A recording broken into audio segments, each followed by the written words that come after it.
Hey guys, Shop Talk Podcast. I'm a zero pro guy. I did it, yeah. I ran a marathon. The only crank screw? Am I the town hero? 3 laps of that were just... Hey guys, Shop Talk Podcast, episode 41. Back at it here with a future Hall of Famer, Zach Herfindahl.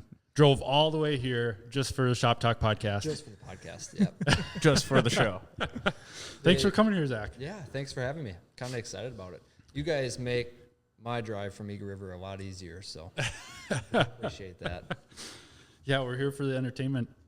Definitely. But before we get into it, as usual, today's episode is brought to you by Dohrn Hay Straw. They're looking for straw acres to bale this upcoming harvest season, and harvest season is coming up fast. In the Red River Valley to Thief River to Gonvick area, they'll pay you per bale in the windrow. Sounds like a good deal, doesn't it, Kyle? Question mark? Nope. Contact Dylan Dohrn at 507-696-1137 for more information. Also, contact Dohrn Trucking for all your step deck flatbed trucking needs in the Midwest. So, Thanks to Dylan. Yep. Probably Dylan sponsor one more episode. Yeah. I think you could get 2 more out of them. Two more? Yeah. Maybe. We'll just drag this out as long as we can. Yeah. Well, like we bring it up every time, Jesse's Drag contacted Dylan after hearing about it on the show. Nice. Yeah. That's awesome. So Might want to get a little closer to the mic there. We'll bring her right in tight. Yeah. Yeah. There you go. So Zach Herfindahl, thanks for coming here. Brody, get a listen to this list. Okay. 8-time pro stock champion, 6-time pro open champion, 5-time I-500 winner, 1-time Sioux I-500 winner, and we just found out just from talking before, 75 pro wins. Yeah, that's a hell of a rap sheet. There you go. Yeah. You're nervous, aren't you? A little bit, yeah. I'm having too many like Hall of Famers in my house. It's weird. Yeah. It's been a pretty special, good run of 12 years or 13 years, whatever it's been now. Yeah. When did you get started? We rode snowmobiles, obviously, as kids. That's what my family did. Like every weekend, we had a cabin in Michigan, and that was the entertainment level right there. We, loaded up on Friday nights after school and went and rode sleds every day. So I didn't race till I was 14, though. I think Gunnar was racing at that time. That's where that was one of my questions. So like, you started out as a moto woods racer, though, right? That was what you started doing. Yeah. So. We went through my childhood, never raced. We just rode every day, rode to school, rode after school. I mean, put on a ton of miles. And then I was big into dirt bikes. And I'll be honest, I was afraid to race because I didn't want to. You guys are going to get kicked out of this, but I shouldn't even say this. Wesley's going to make fun of me, but I was afraid to talk if I won. So, Really? Yeah. I was like, I get that. I was pretty shy. Yeah. And Dad finally convinced me to go dirt bike racing and got the first win out of the way. And I'm like, oh, this is all right. And so I raced dirt bikes a ton. We raced full time all the way up until the sled stuff really took off. Like just hair scramble wood stuff, or were you doing moto stuff too? Just hair scrambles. Trained on a moto track. We had one at what is now my house, and then one at our cabin. So. Rode a lot of moto, and then we raced hair scrambles on the weekends. The same thing with snowmobiles. I always wanted to spend the most time possible on the bike or on the sled, and that's what pushed me towards XC stuff. Yeah, because you turned into a AA hair scramble guy at the end. Yeah, so I rode AA for quite a few years, and actually had one guy named Brandon Houts. I couldn't beat him. Like I went for like 3 or 4 years, and I would beat him. I mean, once or twice a year. But man, he was so natural, and so that it was fun. It was challenging, and we did some big races. I rode a factory Husky at a national enduro, and Dirt Rider did a big crossover story for snowmobiles and dirt bikes, and bringing in me as a snowmobile racer. So I got to do some pretty cool stuff on a dirt bike too. Really? Oh, yeah. I didn't know it. I knew you went AA. I didn't know it went that deep. Yeah. Yeah. That was that was life. And then we started sled racing. It started going good, and it was like, man, this is a lot of racing. It was however many weekends in the summer, and then you have a week off and get right into sleds, and it is just a lot. So I kind of backed off the dirt bikes. So like to go to Kyle's question there, where did you come in at? Because I remember you the 2012, 2013 season, jumping right into pro. It's like, who the heck is this kid? Yeah. The same age as me in pro. Yeah. Like, you would race semi-pro before that? Like, Yeah, so I had a 2010 Snow Pro 500, and I didn't race it in 2010, I don't think. I think it was 2011. And Dad and I, same thing, didn't want to do it, didn't want to do it. And Dad convinced me to go to Munising, if you guys remember Munising. yeah. Mm-hmm. Went up there, raced I must have been, I don't know, 13, 14. Raced the junior 14. Oh, I must have been 14. Yeah. Raced the 14 to 17 class because Dad didn't want to go racing if I had a half throttle. Probably because he didn't want to put it on. But so we did Munising that year, and Mike was up there, and he kind of knew Dad a little bit from when he raced, and we did our thing. I think I got second or third. I rode probably pretty gun shy, but it was fun. It was enough to push me over the edge. To like, okay, I'll do this a few more times, and so that must have been 2011, and then 2012 was that 600 Snow Pro, that green and white one. Yep. And I think I did War Road, and maybe one other. I think I did 2 semi-pro races and raced the 500 a couple times. We probably did almost a full winter that 2012 year. Yep. The 2011, 2012, that was the season right after Pat Mock had passed away. Right. So yeah. like you didn't do Pine Lake. No. Okay, because that was my first race, like doing cross country in the trail class. Because I got to race with Pat once, and then okay. Adam's mom ran it the first year I started. Yep. So it would have been that 2012 season I raced the USCC stuff. Like I said, I did junior class the first half of the year because I wasn't old enough for semi-pro. So then I turned 16 in February and jumped on that 600 and raced War Road and whatever was after War Road. I can't remember. War Road was a 2-day event. It was 2 separate days. And this is funny because this is where my relationship with Wesley started. I was running first the whole semi-pro final. Like, we didn't have pit boards. It was just Dad and I. We didn't know what we were doing, and we didn't have pit boards or anything. And all I knew is like I was doing pretty good because the CBR crew was like fired up and giving Wes pit boards. So they told Wes on the last lap that he was like quite a ways behind. So he just rode like a maniac, and he beat me by, I don't know, a couple seconds. Oh, really? And, so my own mechanics lost me my first semi-pro race for me. But thanks, Hackenburbs. But no, it was a lot of fun. That's kind of what kicked it off. And then, that summer, Mike called and he's like, I think we need to do something. And we didn't really reach out or try and do anything. Cletty called and he's like, I think we put you in with Christian Brothers, and I didn't really know what that meant. I mean, I hadn't even been around USCC enough to know what Christian Brothers was. I thought your dad went up and talked to him at Heydays or something and just like politely asked like Dwight or something, hey, can my son race with you? No, so that was the thing. We talked to Mike that summer, and he's like, I'm going to put you in Christian Brothers semi if you guys are good with that. We're like, yeah. That's crazy. Yeah, of course. And that's that was it. Like, that's all we heard. Yeah. And so we show up to Heydays, and we went to CBR. We went to Dwight. That was the first time I met Dwight. And Dwight's like, oh, I hear you're racing for us this year. And I'm like, I'm just a 16-year-old kid that, it was kind of crazy when I look back on it. Yeah. How it all happened. But yeah, so we showed up at Pine Lake, met the crew, and that's kind of where it started. Huh.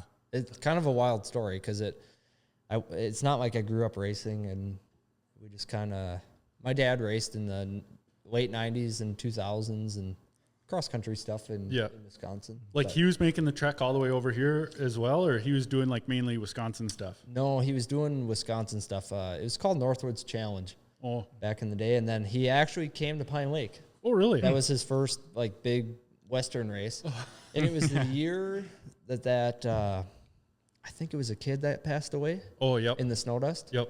It was that year, so he never did get the race because I Really? think they just raced the pros after that. I can't remember. My dad, he was there that weekend too, but he said he had ran home because that's how close we lived to the lake. He'd ran home to get something, and he came back and it had happened. Yeah, So, yeah, I guess I wouldn't know exactly what year that was. 95 or? it would have been probably in that late 90s. I don't know for sure. I just remember him saying he tried to race Pine Lake, and I don't think he'd ever fully got to finish a race. Oh, really? Oh, Because that was in the morning parade lap, if I remember right. I'll have to ask my dad. Yeah. So that's, so he was familiar with racing. Sure. And he fell in love with it. And so there was some racing heritage there, but the plan was never to go snowmobile racing. Yeah. It's That's kind of, That's crazy. Yeah. It's like Tom Brady. well, it just kind of happened, and thankfully it did, because it's been a lot of fun. Yeah. Huh. So we'll get a little bit into the story here a little later. So what are you actually doing up north in Minnesota? What are you? Yeah. So typically you get done with the season, everybody kind of finishes up their sleds, and then we go home, because Hector lives in Wisconsin also, and I do. And so then we try and come up in the middle of the summer and inventory the trailer, organize it, clean it. Like we cleaned it out yesterday, Burbs and I, and had some marketing meetings and some meetings for some mod parts. Just try and get the season going and get everything lined up as far as parts and accessories and stuff go. So just a midsummer catch up, so to speak. Sure. Yeah, because when we had just had Joey Hallstrom in here, and it was Jesse that had said you were coming up this week and going to ride some dirt bike with you. And so I instantly texted you. I was like, hey, how long are you going to be here? And would you be willing to come in for the podcast? Yeah. So, Yeah, it worked out good, because usually I've never brought a dirt bike up here. So it was exciting to go ride with those guys. And then usually my trips are so like you leave, you do all this stuff, boom, boom, boom, and then I got to go home, because our family runs a school bus company, and I try to be pretty involved in that. And right now it's busy. Like we have a lot of stuff to get ready for the school season. So it's like, it worked out good. I'm glad it worked out, because I know a couple times we talked, and it's like Sunday night after the race, I'm either going home or whatever. So I know I felt like I'd missed the opportunity to get you in here after the first Nadawash. Yep. When you won Pro Open that weekend, and then you were here for the week for the next race, and I felt like I was like, oh, I missed the opportunity there, but it wasn't on my bingo card to have you come in here midsummer at all. No, I don't get over here that often. No, so it's pretty cool. It actually works out good. It's kind of fun. There's no time schedule. Just get it done. And I stayed in that house at Nadawash all week. It was awesome. I was by myself. So Hell yeah. got the experience Nadawash during the week. Yeah. Well, geez, we should have went boating out on Pine Lake this week too. Yeah. We could have been out there during the summer. Gosh. That's where I'm always scoping out the lines during the summer. know. Yeah. You probably run them in the boat. Yeah. Yeah. Yeah, I think we could. Yeah. We have kayaked on the lake, and I'll tell my wife Mandy, it's like, yeah, this turn right here, you just hug the cattails. Like, Yeah. There's nobody that knows the lake better than Gunner. Yeah. Yeah, I think so. Yeah. I don't know how you stay entertained out there. You're a machine. I'll give you props. That's a lot of lake miles. Yeah. 'Cause how many testing miles did you have this year? I definitely had over 1,000 on before Pine Lake. You should try and write down how many miles you've done on Pine Lake. I mean, besides the Arctic test riders, Yeah. it's got to be a lot. Oh yeah. Yeah. Like I'm Well, and my dad would probably have more than me because Oh, definitely. out Yeah. there. Him and Josh Davis, like the late '90s. Yep. I don't know. We still go around the same little cattail patch that they used to in the late '90s. Okay. That's like in the back bay. Yeah. And like, I can't imagine how many miles my dad has out there. Yeah, how many laps have they put around those cattails? Yeah. Oh, man. I couldn't imagine. And it's always got to be smaller practice tracks so you can get that lube Yeah. for your high facts because you can't go make big laps around the No. lake. You'll burn up high facts right away. Yeah, it doesn't work. I stayed in the yard of the bar one weekend. Oh, one really? summer. Yeah, we were goose hunting up here with Corey Waffler, and that was base camp is the bar. Yeah, that checks out. Yeah. Yeah, we slept in trucks and you name it. Standard Corey weekend. So Funny. I want to duck hunt that lake. It's kind of on the. I just want to shoot a duck out there Yeah. because we race out there. Kind of neat. Yeah. Oh, yeah. But, Yeah, I think Tanner hunts out there a lot. Yeah. The back bay. Mm-hmm. but, Do you drive a school bus? yeah. Oh, okay. Yeah. I'll be damned. Yep. Quite a bit. Yeah, I like it quiet, so Yeah. probably don't like me, but That's probably the better way to do it, though. Like you go pick kids up for like school route and everything. oh yeah, for sure. Really? It's so I'm not like obviously a full-time bus driver, but yeah, like dad, mom, we all when people are off, we're all driving. So I drive quite a bit in the spring sports season is busy. Oh, sure. So like we'll have 5 trips out and then I jump in a route and I actually had it doesn't happen very often because I'm pretty quiet around home about racing stuff, but I had a kid get on the bus this year and he saw I had one of my hats on and he just like Oh, yeah. oh my gosh. Like, That's what I was going to say. Like, these kids have no idea who's driving them around. The fastest guy on a snowmobile's driving them around. It's like, come on. it's funny. You can't make this up. I would have never guessed that. Holy shit. So that night I bagged up a hat and a t-shirt and gave it to him for the afternoon route. And he was pumped. I guarantee he'll probably listen to this. So it's there's some more kids getting they're starting to know. Yeah. Now with social media, it's like Yeah. you can't not know. No. So, but as like when I was in high school, even my close friends probably didn't know what I was going and doing on the weekends. Yeah. I was pretty quiet about it. So. Huh. What? Well, like that's just kind of your personality, though, isn't it? Yeah. Yeah, I don't like. I'm obviously really appreciative and been blessed to do what we do, and thankfully the boys have been with me for 12 years, Corey and Hector, and we've been successful. But yeah, I just a normal guy, Yeah. doing normal stuff. And that's why it's hard not to like you because you are so humble. Like Yeah. you are one of the best. Like you could be just shooting fireworks off every weekend. Yeah, at the end of the day, I love to ride snowmobiles. Yeah. Yeah. I mean, we all do sitting at this table. That's what we do. So. Yeah. Man. But like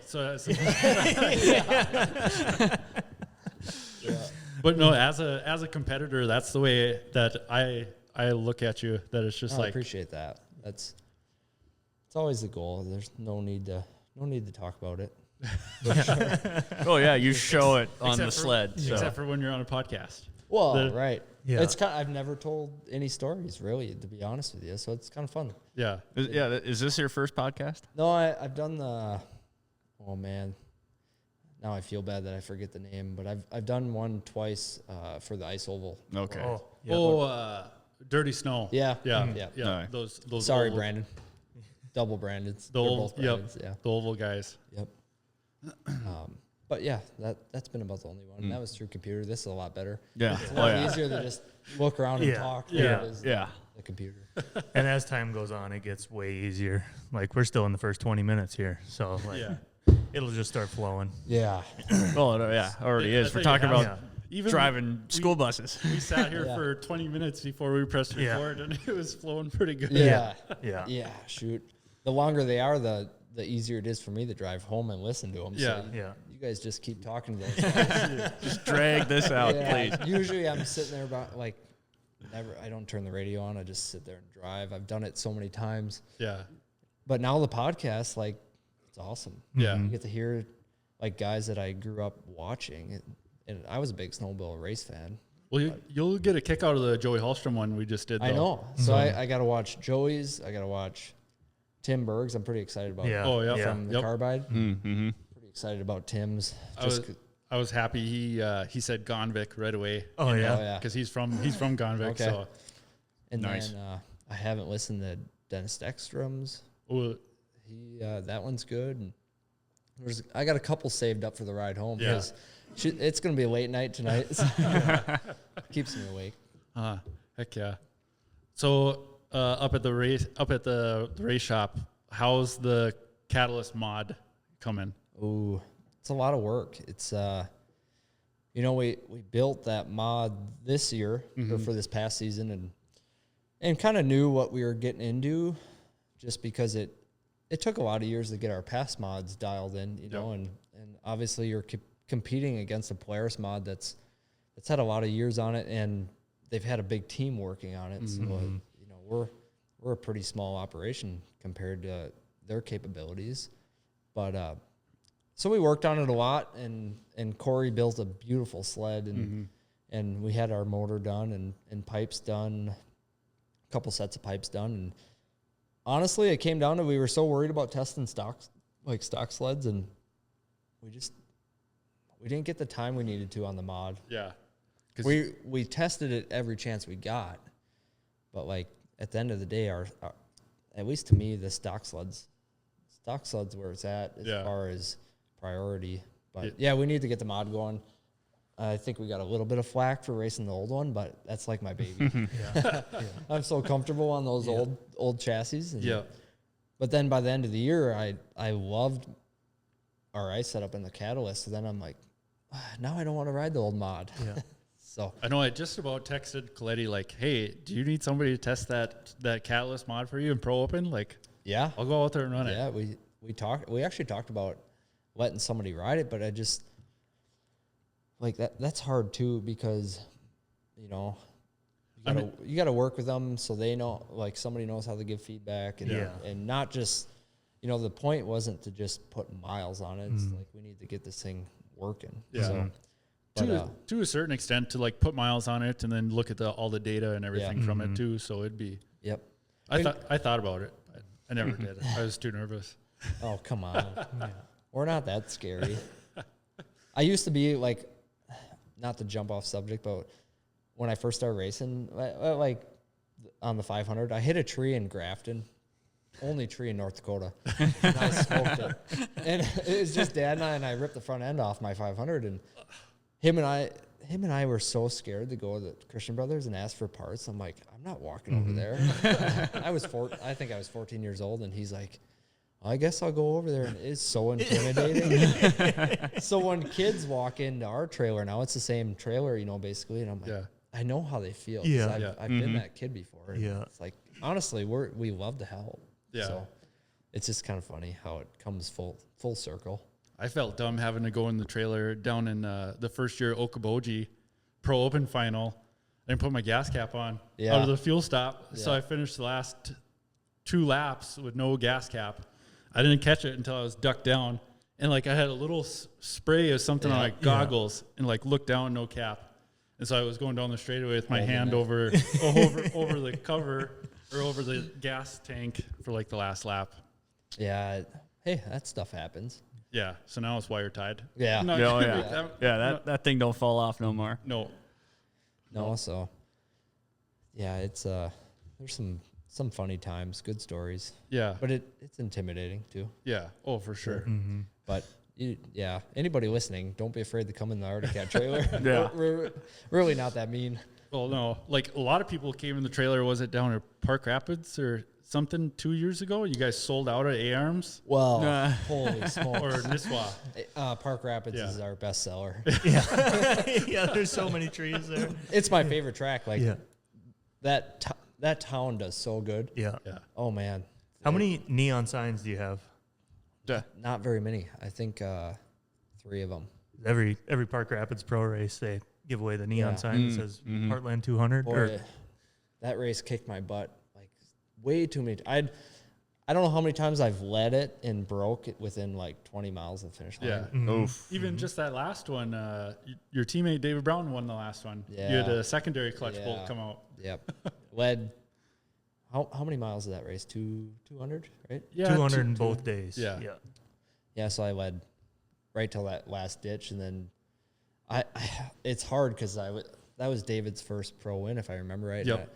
I was pumped for him, but I was so mad. Yeah. Yeah. So I probably didn't show him as much excitement as I should have, but man, when you're that, you know how our sheaves are like, there are two pieces. Yep. now? Mhm. I threw that thing like a frisbee. Well, I don't.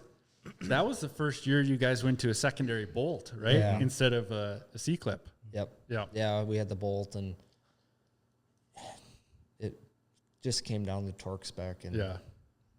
silly mistake by us for sure. I remember that the second day of that Park Rapids race, you get out on the highway and it's just a long straight stretch. And there was like a groomer that went over the night before, and he must have like lifted the drag or something. And there was just a huge mound of snow, but I had hit it like probably after 20 sleds went over it. Yeah. And it still just shot me. I was wondering what the pros were seeing during that. Like That race is, the first day is fun, and then the second day when it's frozen, and that it's still fun. It's just a totally different track, and even though it's groomed, because every approach is like the groomer goes up, it doesn't fill that big G out, Yeah. but then it dumps a bunch of snow on top, and it just turns into like a gnarly kicker. But our sled, well, we haven't got the race catalyst in the ditch yet, but our old sleds, you could not throw anything at them that they couldn't handle. So, and this one, I got to ride it out west this spring more so with my race setup, not just a trail setup, and it's going to be pretty fun in the ditch. Sweet. Yeah. I'm sure you guys were just itching the whole year to get that thing in the ditch. I know, because that's kind of like the true test. You know, I think everybody saw we have a little bit of work to do on the ice to get up to speed, but ditch racing is like you kind of take the speed out of it, and then the riders take over. And it would have been nice to get one of them in just to see what we need to work on throughout the summer. You know? Yeah. I had heard just to throw a rumor out there of somewhere they're talking about maybe doing the 500 next, and it sounds pretty cool. I'll tell you guys after. Yeah. Sounds good. It's that race that's so much fun. Five-time winner. Five-time winner. Yeah. I never would have put that on my bingo card, but you win one, and then you win another one. You're like, holy. Which one is your favorite? Ooh, that's hard. The last one I did was fun because it was pretty nerve-wracking. Yeah. Nobody probably knows this because, you win, but then nothing comes out. So on that last day, you know how Aaron caught up to me? My clutch weights had dished out so bad that the drive clutch was sticking. Oh, really? Open. So when I would land an approach, it was it sucked the belt down. It was just, and I'm watching it, his head was coming. Every approach, I'm like 3 more approaches. Come on, it's gonna make it. Yeah. And by the time we got the finish, he was pretty close. Yeah. And it was so dry out that day. You tore up a set of boots. Yeah. Dragging your feet. I drug my feet the whole. Yeah, it was the first let out. So we're going 90 down the ditch, and I got my feet dragging behind me to try and keep because my temp light's flashing the whole time. That was a long. That was probably the longest day at the 500 besides coming from Winnipeg down the border. That was gnarly. Shout out to Ree. He kicked our butt that day. Yeah. He was good at that stuff. Was that the day you had terrible frostbite? Yeah. Yeah. Yep. Because you didn't. Whoa, Yeah, Brody turned you up there for a second. yeah, I did. It's probably because I keep turning. A little bit. Just tilt it up a little bit. All right. Pretty new at this stuff, Yeah, there you go. Readjust it, Brody. You Okay, there. changed Oh, something. yeah, there. Now let me do do. a stab. I know what's going on over here.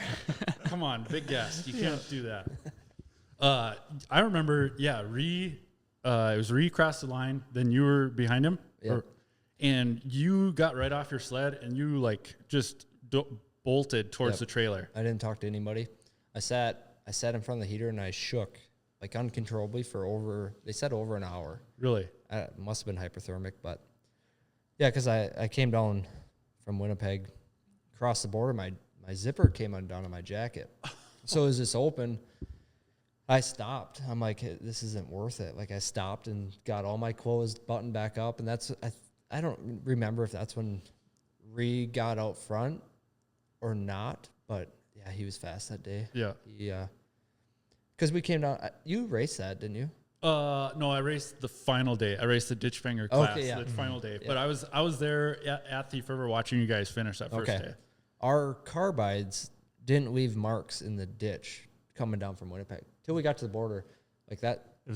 And Brian Nelson had told us before we went up there. He's like, "You're gonna experience snow that you've never ridden on before from Winnipeg to the border." And I'm like, "Okay." You know? Yeah. Yeah, What do you mean? He Come wasn't on. kidding. It was like Pine Lake ice Really? and just finger drifts. Your car, like, I think I was second or third sled out, and maybe Tate or I can't remember. Somebody was in front of me, and you couldn't see his carbide marks, and I'm like, "Holy, Wow.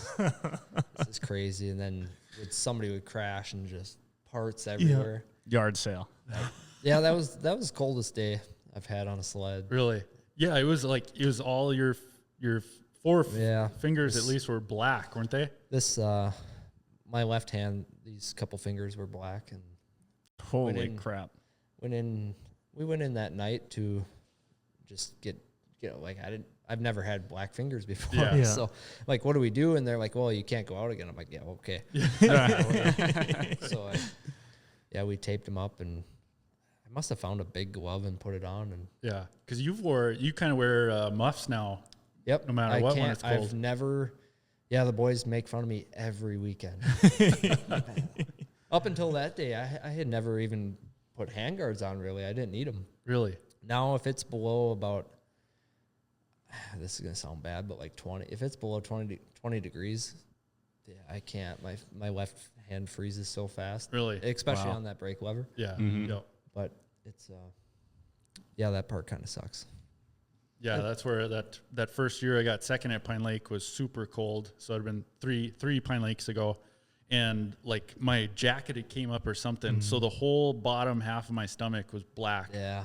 and swollen up. Like it stuck out probably about extra like inch and a Yeah. half, 2 inches. Yeah, that's DJ Eckery did that once. He froze his whole gut. Oh, And I remember him telling that story when I was at CBR. I'm like, I was so paranoid about it. Yeah. So I would like duct tape. I duct tape my stomach and I duct tape my pants up. Yeah. Yeah. We're doing that. The worst is the second day when you have to put your snow pants on again, and it's rough. That's Yeah. the worst.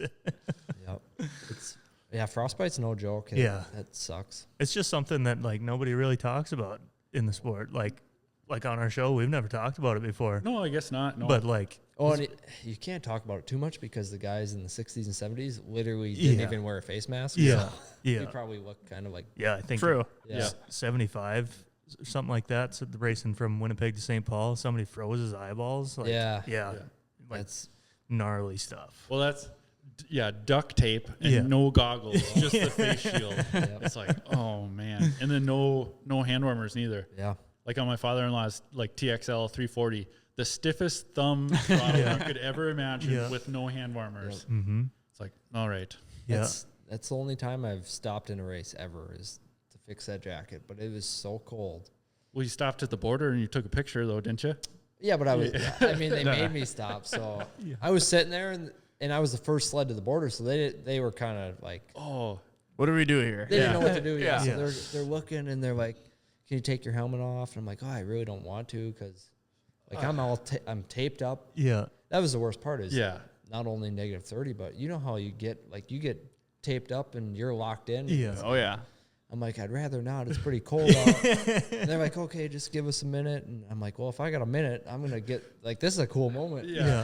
Yeah, yeah. There hasn't been a sled across this border in a race since, what year. So I snapped a photo with my phone. Did you post it right then and there, or did you? No. Oh, okay. It was that day though. You took a picture. And Yep. Yeah, I Yeah, thought that was pretty funny. Mid-race, I had Well, they made us carry our phones that day, so Yeah. Mm-hmm. Otherwise, you usually don't carry a phone? No. no, I don't know. I figure somebody will find me. Yeah. Yeah. Yeah, that's true. But Nowadays. it's a good idea to carry a phone, so you should carry it. Any top secret stuff you can tell us about what's going on up at Arctic Cat right now? Just gearing up for the new year. I know Mike's really busy trying to get everybody's orders set. And Is his like application stack like this tall? oh yeah.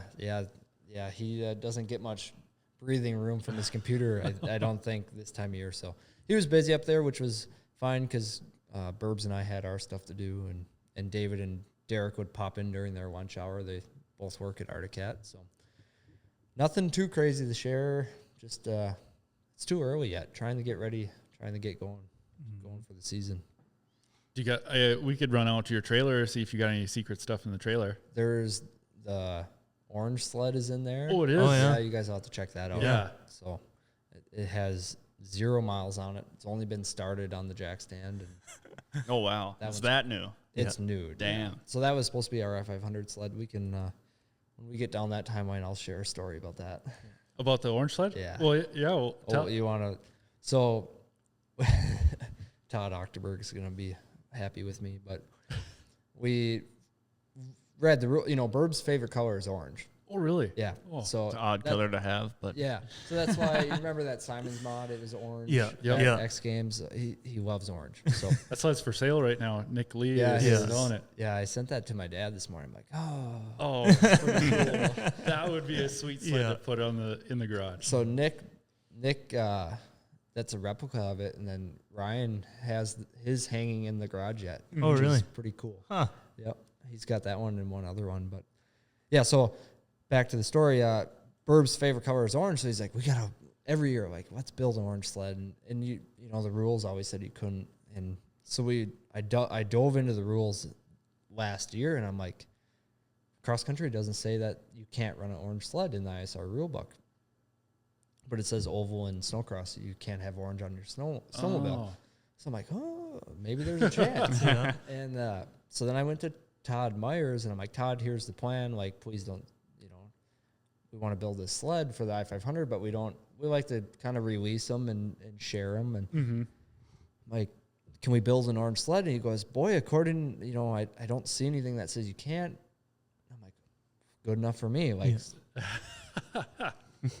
check off the list. So we built an orange sled, and then we didn't get to race it, unfortunately. And so I posted a picture of it eventually because that's a 24, and there's some good changes for our new cross country sled. So it's it's already obsolete.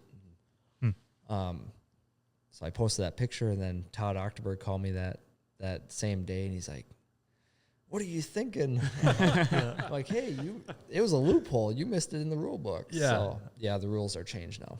Oh, wow. Jeez. But it would have been cool to show up with it. Yeah. Yeah. I think it probably would have caused us more headache than it would have been worth, but what the heck? Yeah.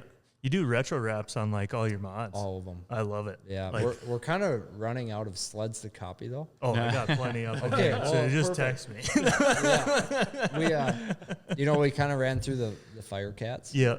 Yeah. But I don't know what's next. The 92 EXT special, the flames. I love that. the flames. Flames. Yeah. Flames are sweet, Brody. Flames with skulls? Huh? No, there's no skulls. And the Joker sled, there's. Yeah, he did a Joker sled. Yeah. The Joker sled turned out really cool. Yeah. Yeah. Yeah. Why did I see that? Probably not. Why did I not see that? It's pretty sweet. Yeah.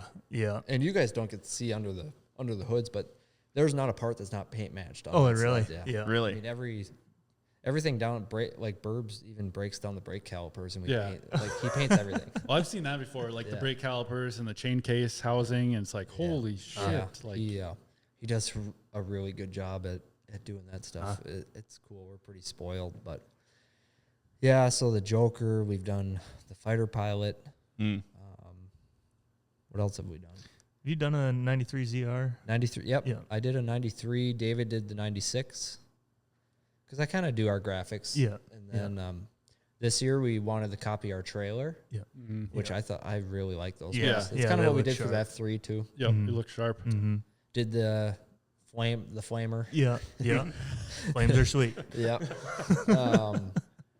Boy, I feel like I'm missing one. And then you kind of replicate your helmet, or used to your helmets into it too. Yeah, so I was supposed to replicate the orange sled into a helmet. Yeah. But Chad didn't get going on it in time, which was partially because we were changing gear companies, so I didn't get helmets till right before season. So Who does your custom stuff? Chad Harris, HCP Designs. Okay. He's in Lower Michigan. Unbelievable Yeah. talent. Like Yeah. he's done helmets a lot longer than I've been around, but yeah, his work's amazing. Yeah, they're sweet. That's something been kind of thinking about starting to do myself, Oh, really? but we'll see. You should just I know a lot of guys do vinyl Yeah. and do it, and it turns out really cool. But No, like- I'm a paint guy, so like Yeah. my new sleds and stuff too. I don't even think I'm gonna vinyl wrap them. If I do any changes, I'll hand paint it all. that'll be cool. because nobody really does that anymore. But No, that used to be a big thing. yeah, Yeah. right. Yeah, I really like like your commercial sewing ZR that you have, or Yeah. with Brian Surgeons. Yep. That's all hand painted. Yeah, ain't- yeah. Yeah, I like a lot that. of that stuff was painted, so it would be cool to do that again. Yeah, It's yeah. a good idea. It's kind of what I was thinking. Wouldn't it like flake off in the cold if it got hit with an ice chunk or something? Like what I would do is lay out the paint, and then I put clear coat over the top of it, so Oh. then it seals it in, so less know- chance of it flaking. Like Polaris plastic is painted. Really? Mhm. It's not a colored plastic. Mm-hmm. Yeah, it's painted. Oh, I didn't know that. Mm-hmm. I didn't know that either. They've got a pretty sweet process. for Yeah, that. yeah. So like if you snow check a sled, you can have it painted, like the hood painted and everything. Yeah. It's pretty neat. Huh. But yeah, I did see that the 139 Designs, he does the helmet vinyls. And so I was thinking Yeah. about doing that for maybe this next year. It's a lot cheaper route for Oh, sure. Yeah, Yeah. yeah. The helmets have gotten pretty crazy, but like I've always looked at it as it's kind of a trophy to me. Yeah. So the only one I ever got rid of was the one that I had done for Hunter, and we auctioned it off for his deal. But yeah, otherwise I have them all. It's kind of a cool thing. Mm-hmm. Yeah, Chad Deerdall gave me one of his, and it's like a 96 ZR, something like that. But I Yeah. was thinking about if I ever, ride an Arctic Cat again, I'll probably replicate that helmet. You're riding an Arctic Cat at Pine Lake this year. Oh yeah, I remember. Yeah. Yeah. Yeah, but the other- ZRT or yeah. Yeah. Yeah. Yeah. You texted me a question about the triple class. I did. What's going on with that? Are we Yeah. seeing the 312 on a So. triple? I think so. Really? Yep. Well, Ben kind of, he's going all in. Like he's bought a couple of them. And Oh, a couple of them. yeah. Yeah, we So, got I'm like, 4 now. Oh, so yeah, but I want to do it a little bit different. I don't want a ZRT. I want to, when Black Magic made those ZRs, those ZR440 chassis with the ZRT motors. Yeah. Yeah. I think I have one of those secured. Oh yeah, that would be So then- wicked. Because, yeah, that's what you asked me about. You said, does it have to be a matching bulkhead or chassis to a motor or Right. something? Yeah. Because I didn't want to line anything up and then have it not be right. So and then I stopped at Spalding's on the way home or on the way here. Yeah. So I think I maybe talked Greg into at least looking at a motor and checking it over. But Yeah, that's kind of a sweet idea because 97 ZR, they're wider from the factory, so there's an advantage right there. And yeah, that's one thing we kind of went over, but things just lined up where Well, tell them about your mod triple you got. we bought Justin Winter our factory built a sled for Justin Winter for the Sioux, and it was a 01 ZRT bulkhead with a 01 Snow Pro tunnel and skid frame. yeah, I think did TNS build those? So they built Brian's, and it's pretty close to the same thing, but it's got Firecat plastics on it. Jeez Louise, we're gonna get waxed. It runs 10,000. 10,200 RPM is what it's tuned at right now. And I think we're gonna kind of dumb it down a little bit for longevity. Yep. But Yeah, that's because Sturgeon's. We're gonna get into vintage sleds here. You sure? Yeah, you got the hell of a collection. I got that written down. Yeah. Vintage collection. Sturgeon's like 95, 96 F3s ran. Were they 10.2 or 10.5 pipes from Black Magic? I think the Spalding pipes. Yeah, I think the Black Magics were like 10.5, something Yeah. like that. Yeah. And then they made like a 9500 maybe pipe, and that's what Greg said that 90. I think 92. 92. That Yeah. he said that's the Pine Lake pipe. Really? That's- Oh, okay. That's what I've got for mine. So it'll be kind of Giving interesting. all our secrets away. It'll be kind of interesting to compare the two of them, but I don't know. That sled, it just seemed like it's got Yamaha Viper pipes on it. Yeah. Is Really? what the TNS sleds, and that's what they put on this thing. Huh. It's Yeah, that was what Brian Deerdahl had said, that Speedworks cut up these Viper pipes Mhm. to fit to work for theirs. That's pretty cool. mm-hmm. It I just need to follow through with it and make sure we get it done. Yeah. Yeah. But I think it'll be cool. I mean, Yeah. I always have kind of struggled to put any time into it because it's, obviously if our pro sleds aren't going good, Yeah. I mean, we have a job to do, but That's even been kind of we're having fun on this in this 440 class Mm-hmm. where you're just so focused on the pro stuff Yeah. that it's Mhm. hard to take time away from Yeah. that. Yeah. yeah, and it's not because I don't want to do it. Like I love to ride that stuff. We actually built a 95 440. Must have been last summer. Had a new track, did the it's all studded up, ready to rip, and we never brought it with. So it's just the idea has been there. Yeah. Just need Yeah. to execute it. It would be sweet if we, get more attention to that class, because it would be sweet to see, Nelson built one, the 440 anyways, Yep. but it'd be sweet to see, Bunkies build something, because, they're into it. Rev rings, I Yeah. know they got some old Yeah. old rockets Mhm. around. Mm-hmm. Talk them into it. Yeah, it'd be sweet to see more and more, but But that's where I think this triple class now at Pine Lake, I think that will kind of overshadow the 440 class as yeah. what it and was the and last 2 years. being I a think single rider, it might make things bigger. more interesting. Sure. Yeah, yeah. Yeah, I think it's a lot of that, one-off racing stuff is kind of taken off. Yeah. Kind of cool. Well, you look at the team race that Core did. That was fun. Yeah, that was Oh, a hit. Yeah, Everybody did it. yeah, it's not very often that you see every pro and like step away from what they're doing and jump into that type of race. Mhm. Yeah. Gosh, it Yeah. was so much fun. That was a blast. Like right down the line, it was pro, junior, Yeah. yeah, yeah, yeah, Yep.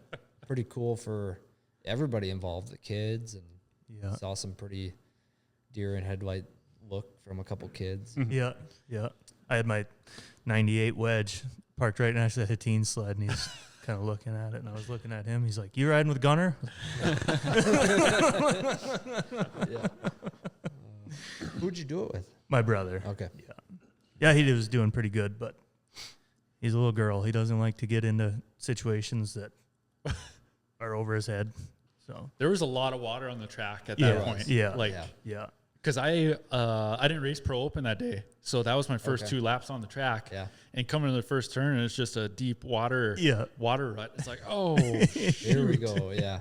yeah. No, it'd be a blast to see more races like that, just for fun, and like everybody will do it. Yeah, and I like that it was at the end of the day, you didn't have to worry about anything. Yeah. It was just kind of, I think that's why you saw so many guys do it too. Yeah, yeah. right. And the weather was nice too. Yeah. It's like 30 That- above. yeah, If it's that 30 helps. below, are you getting that many people out there? Yeah, no, Yeah. probably not. Probably not.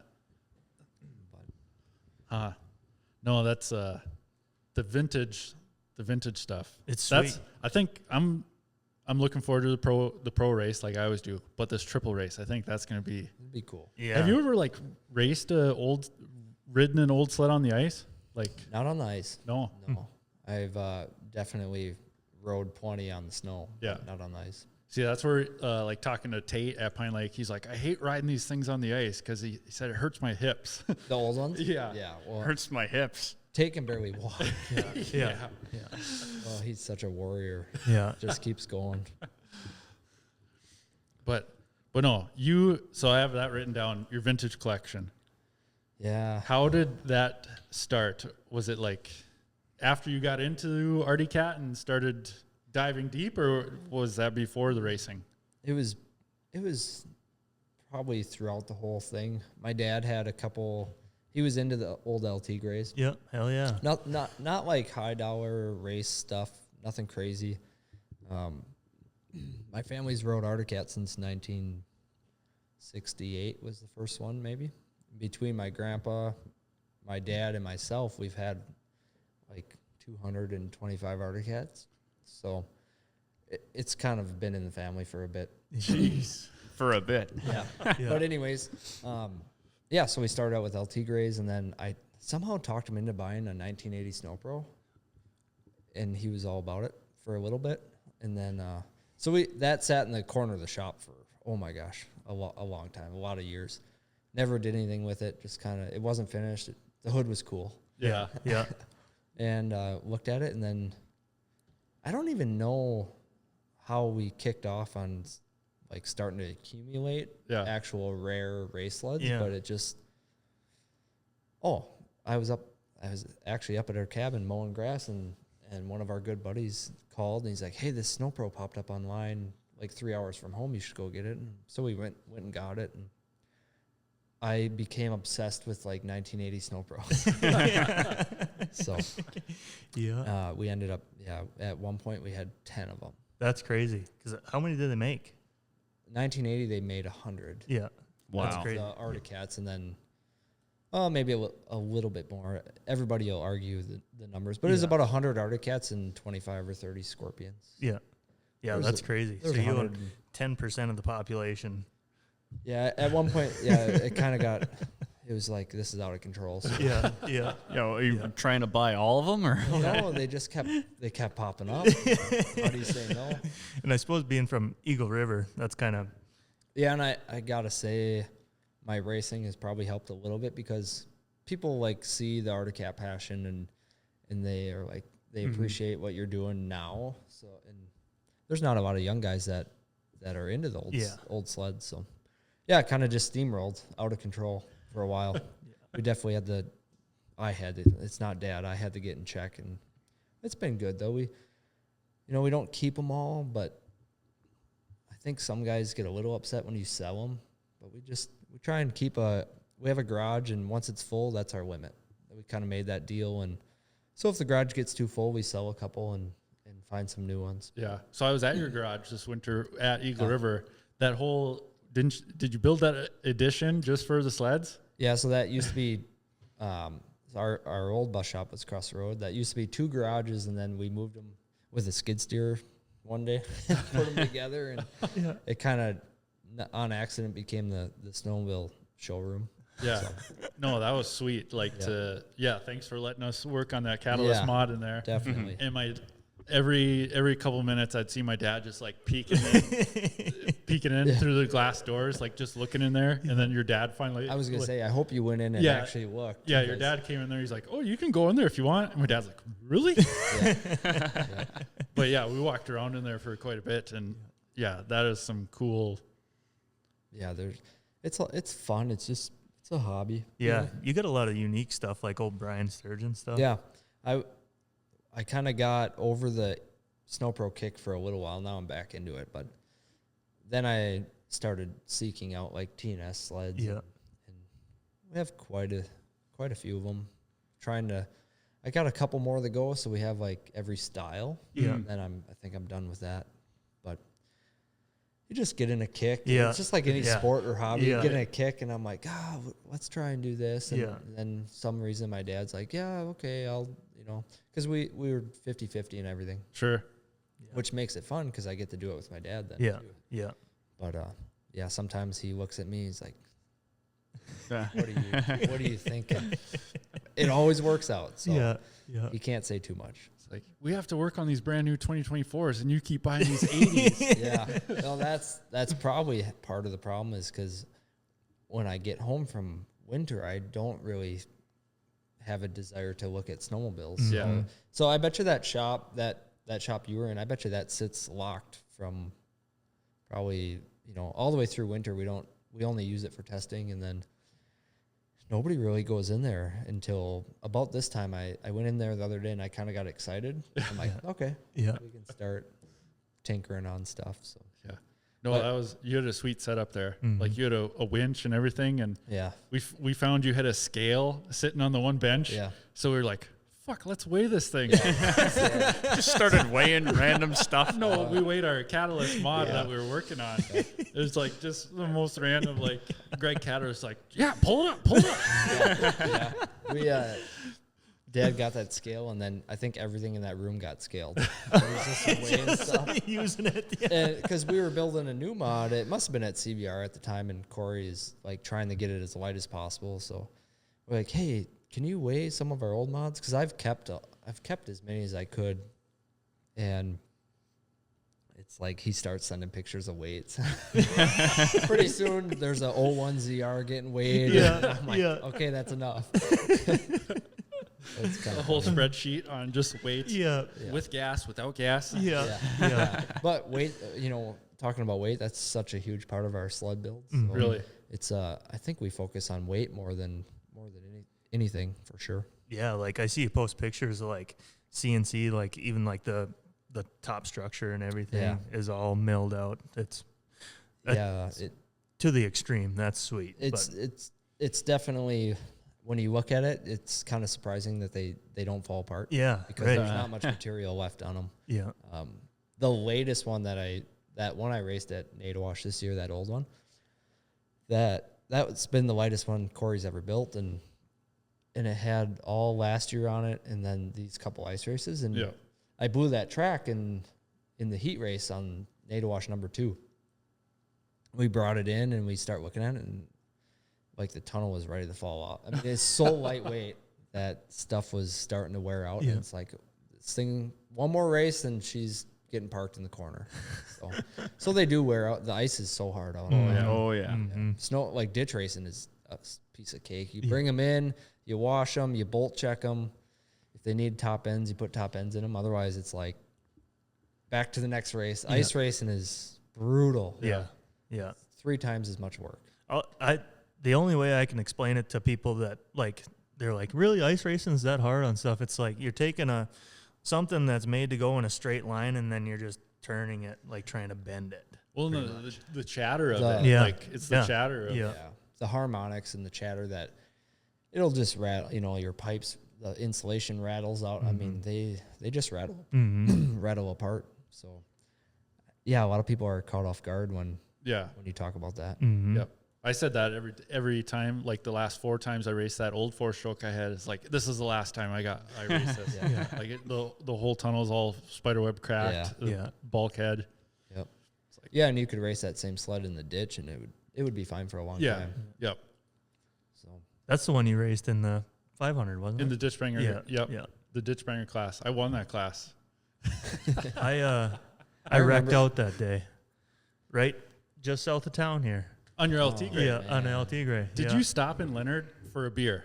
no, that was a different guy. Yeah, he was on a Polaris TXL. I thought you got a beer as well. I probably can't talk about it, but yeah, there was a beer involved going. Oh yeah, I know that story. Yeah. Yeah. Maybe not. Oh, while you were riding. Yeah. Yeah. Yeah. Cannot confirm or deny. I was doing pretty good too. I think it was in first or second or third, and then Oh, the vintage. What year LT Gray? that was on a 79, Oh, just nice. a LT grade, not a cross country cat or anything. And it was something that I had worked on all summer, but they have plastic limiter straps, and I thought it was, good enough. Well, going through the rough, coming down from like Gully and stuff, up in that area, it was really rough. Mm-hmm. Well, by the time I got south of Clearbrook, it started getting pretty smooth, and the approaches were, nice groomed. So I started launching them. Well, the skid frame fell down because there was no limiter strap. It was busted off. Oh. Skid frame fell down, and the rails poked through the track and locked it up tight. Launching over approach, and it just threw me into the windshield. Just stopped dead. So I stopped. I was trying to spin the track back on the rails, but the springs came off and everything. So that put an end to my day. While that was happening to you, Herf was probably crossing the finish line. I think that was it. Was like 15 minutes. It was like 15 minutes after. Oh, really? Yeah, I was listening on the radio. Oh, Yeah. that was my first 500. I've never heard so many bad noises. Like we hit that lake and then we had the race it was wide open. Yep. All the way across the lake. I'm like, you're just hearing stuff and that race makes you nervous. Yeah. It's kind of a relief to be done with it. Because then that was kind of the year there was a few like heat exchanger problems going on. Like Wes, he had that. Him and Brian Dick had to JB weld the top part of his heat exchanger. Yep. So then Wes raced that last day with a backpack with a gallon of antifreeze in it. Yeah. Gallon of antifreeze and Silver Seal. That race has kind of been nasty to us. Besides the 5 we've won, it's been frustrating. Well, I got one thing down here. Your first I-500 in 2013. Yep. You made it 15 miles. Oh. 15 might be a long. I think it was like 7. But I only made it to the second approach before I totaled. Yeah. Yep. Yeah. On the rev, right? Yep. Yeah. Yeah. That the hood right there. Oh yeah. Oh, The old Batman mask hood. Yeah. 2022, I think it was. It was the Goodrich race. It was leaving the finish or starting line, and I had to start behind freaking Corey Davis out of all people. So I just kind of was watching his tail light, and he's braking for a lot of stuff. And then I see David, or it was David or Paul, but his sled was just mangled. Oh, I think it was like Paul. That was Paul's sled. it was like first 5 miles. Yeah. That sled was like, crunch it up and throw it in the garbage. Yeah. That thing was junk. But Yeah. The crank snapped in half that year. In 2013. Yeah. Oh. That was my first 500. And then 2014, day 2, I had like a 3-minute lead over Brian Dick, and we had to cross the highway to get to the finish line at the casino. So like it's from here to my truck outside. Yeah. I stopped for the stop sign, and I think my drive clutch, it was stuck. It stuck wide open. Yeah. It snubbed the motor out, and I couldn't get it started. Oh my gosh. So 3 minutes went by, and then Brian came by, and he, of course, Brian, he knows everything that's going on with the sled. So he saw me, and he knew what was wrong with it right away. And he's yelling as he's going by me, and I'm like, I must have been 16, 17 at the time. And I didn't. Now I would know what to do, but I didn't know what to do. And so he goes across, he finishes, and then he runs. He ran back. I remember that. Yep. And he held the back of the sled up because I was in a big trench. Yeah. So you're kind of screwed. And so he held it up, and we got it started, and I had it like wide open. He set me down, and I shot across the road and finished. And so then he got penalized. And I remember that. People were mad that he helped you. yeah. Yep. He's like, well, what do you expect? Yeah, right. He already won the race. He already beat you. It's just that day, and then we had a third day. Yeah. So I remember he's like, they were yelling like, Brian, you can't help him. And he's like, it's racers helping racers. Yeah. Or something like Yeah. that. He yelled. Think that'd be okay. What the hell? looking back on it, although I was in a trench, if I could have just tilted on its side and pulled it, Yeah. but I was kicking it. I didn't know what to do. I was just panicking, Oh yeah. And so then third day I rode my rear end off, but I couldn't catch up to him. And That's I think it's kind of underestimated on how good Brian Dick actually was. yeah, he's so competitive. Yeah. Oh, yeah, he's a fun guy to race because he won't give up. He never would give up. So it was fun. Between him and Simons and Eckery, I learned a lot really fast from those guys. Well, yeah, because your first year, you started with Simons and Eckery as teammates, but then so you get second behind Simons at your first Pine Lake race. Yep. Yeah. I mean, for not being an ice racer, second in pro class, first ice race out Behind Ryan Simons. behind Simons. Yeah. So we went to Pine Lake, and we went to Pine Lake, and I got there, like I said before, and met the crew, and the Snowcross mechanics helped me that day because our trailer, what became my trailer, was full, and we went out, raced a heat race. I think I got either won my heat or got second or third. It was pretty good, and I came in. I was excited, but I don't show very much emotion, and I came in, and they're like, that was a really good race, but you burned your brakes out in 2 laps or whatever the heat was. Oh, So yeah. like, you'll never make it. I'm like, okay. Now, trying to think of what I'm going to do. So we jumped into that final. I think it must have been a pro open the first day. I would think so. They did do it a little different back then. It was a little different. So we start, and I start, and Simon's out front, and he was moving. He kind of ran away with it.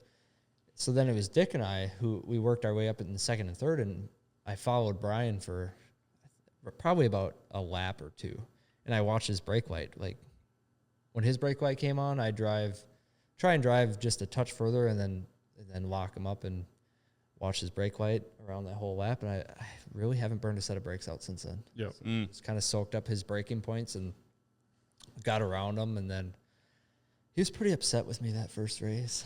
Yeah. He came in and he was just, I was young, and I think he was just frustrated that What he chew into you or yeah, what? a little bit, but I mean, Brian and I get along great. Yeah. He's helped me a lot. I learned a lot from him. But it's just kind of shocking. I was just like a little kid. Yeah. Really? And but now I look back and I'm like, I think I probably get kind of upset too. Yeah. Well, yeah, I have that's one of the results I see in the screenshot of the results from that race. Yeah. That was the first one, and then we went to, I think, Detroit Lakes, and I kind of backed it up, and then it was like, kind of told me, like, at that point, it's like, okay, I think I can. Yeah, because you won DL the next race. Did I? Yep. I don't. It's already a long time ago. That sounds bad, but it you kind of just proved to yourself that you can do it. I showed up at Pine Lake. We had no idea what I was getting into, and I was supposed to race semi-pro, and then we got there, and Mike's. No, I'm thinking of 2014 DL you won. Yeah. 2013 is at DL is Eckery's bad injury. Yeah, he split his pelvis. Yeah, separated his pelvis or something. Did that linger in your mind at all, being Eckery's teammate? Like, man, this is. I don't think so. I just didn't know if being that young and that serious of an injury to one of your teammates. It's just like I knew what happened to him, and he pulled some studs out right before the final, and it's funny because we still tell the story, but DJ's like, heck, you think I pulled too many studs out? And Hector's like, yeah. And then he's like, okay. And he just goes out. And he got, kind of got spun out and loose, and he got a ski. I mean, the ski split his pelvis. Yeah. Oh my gosh. Yeah. Well, if you remember that track, it was like a 30-yard start straight into that tight left-hander. And then a sharp left. Yep. I remember so that. they never did that again for track design after DJ's injury. But yeah, you kind of just show up, when I was young, so I didn't know what I was getting into. I didn't race that much before that, so it's kind of like, okay, breathe a little bit. You can do it now and try and learn. So then we went to the ditch, and I knew I could ride in the ditch pretty good because that's what I grew up doing. But like those guys were next level fast. So it was in Oslo. I remember this because I came in, scared the heck out of me. But we went out on Friday, and I ran with Simons, and Simons was, I would say, the best ditch racer at that time. He was crazy. I mean, didn't care about anything, and I followed him, and I never lifted. I stayed on his bumper, and I'm like white knuckled. I'm like I'm gonna learn how to go this fast right now. And we did a whole lap, and I stayed on his bumper the whole time, and we got in, and my dad's like, I was pale white. It was sketchy fast. And then Dad's like, oh, how'd that go? And Ryan's like, oh, I was scared to death. I'm like, oh, at least that's so you just got to ride on like that was the line. Oh, Scared to death. That's where you got to ride. Yeah. Learn that. Once I learned that, like, I was pretty good at being able to soak up stuff from those guys. And on the flip side, they were really good about helping me. So it was pretty cool to be teammates with them. I wish we could have got a few more years in together. Because then that was Simon's last year, right? Yeah. Simon's in 14 kind of started the step away. Actually, that same race, he or maybe it was the next year. My sled broke, DJ wrecked and blew out his shoulder, and then So Simon's was the only sled that wasn't junk, and he let me race it in the pro final. So he kind of that was pretty cool. But then when DJ did his shoulder, that's when he stepped away, and but it was a bummer because I think the three of us could have had a couple more really fun years, and I was just like I had learned from them, and I was running their paces, or I could push them actually, it made it pretty fun. Yeah. Yeah. Because in 2015, you're kind of put in this position of like team leader almost. Yeah, I was by myself. I think 2015 was the year that it was just Hector Burbs and I. And 2015 might have been the year we had a perfect season until the last race. I don't remember. That's always been my goal is to do one perfect season. And I can't. That hasn't happened. It's getting harder now. The stock sleds are so close, and like if you don't have the fastest production sled, holy, you got to work your butt off to even be on the podium. Yeah, you came off the 2014 sled. Those are the last year, the Suzuki 600 carbureted motors. And then in 2015, we went all EFI. But those 2014s, those were cool sleds. Oh, and they were rocket. I still have mine. Oh, really? Yeah. I kept mine. Ben kept his. Adam Mock kept his. I don't know if Adam still has his. And so we all had them, and then we brought them out to a ski hill like 4 or 5 years down the road, and we all raced them. It's kind of fun. That's a pretty cool sled. Yeah. Yeah. If there was ever, like an open Articat that I would want to build, it'd be a 14. Yeah. Suzuki carburetors. Keep it simple. They're so fast right out of the box. Right. Yep. Yeah. Yep. Look at John Arneson. Yeah. Yeah. Still racing 2014 and winning. There's still a 2014 in the crate at the race shop. Really? Yeah. That's sweet. Wow. Oh, jeez. Yeah. Yeah, that was 14 was my first year of semi-pro, and I was on that rev. Yeah. And it was Nyman and Casey Prees and I think Nick Fisher. Those guys were fast. Those sleds were ridiculously fast. Casey was quietly. He was good. He did. We've talked about him before on the show. He listens too, actually. Yeah, Casey. So I grew up. Casey raced 4-wheelers in the circuit that I raced dirt bikes in. Oh, really? So we knew Casey and his dad pretty well, and he was sneaky fast on the sled. I wish. Another super quiet guy too. Oh yeah. Very.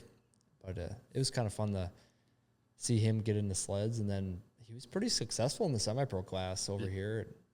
I think just, life comes around and you move on. But yeah, it was fun to watch him. He was good.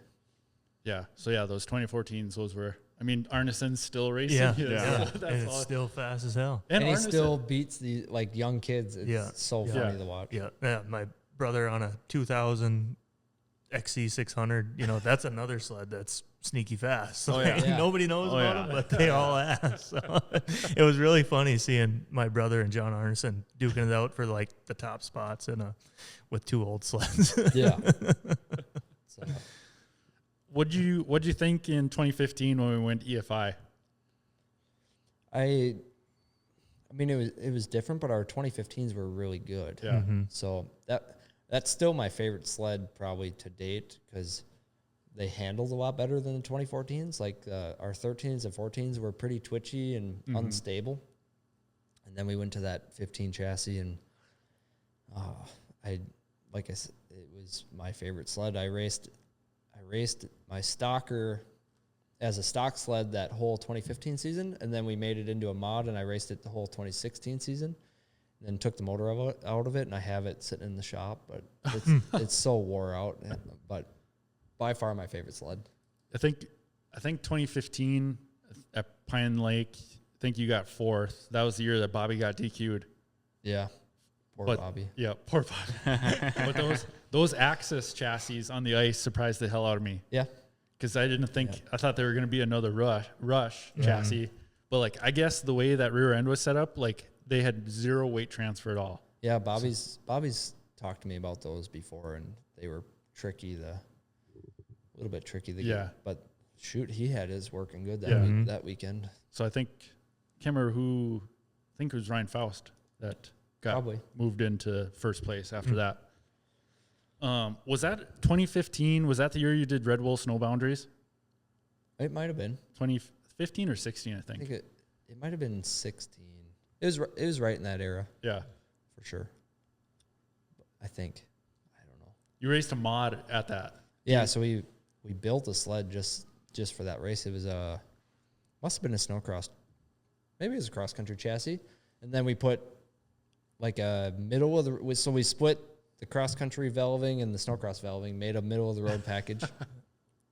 And I actually rode on Logan Christian's dirt bike track. That's what I trained on, and pounded laps on that thing. And then we went to snow boundaries, and everything was going great. And then I got arm pump.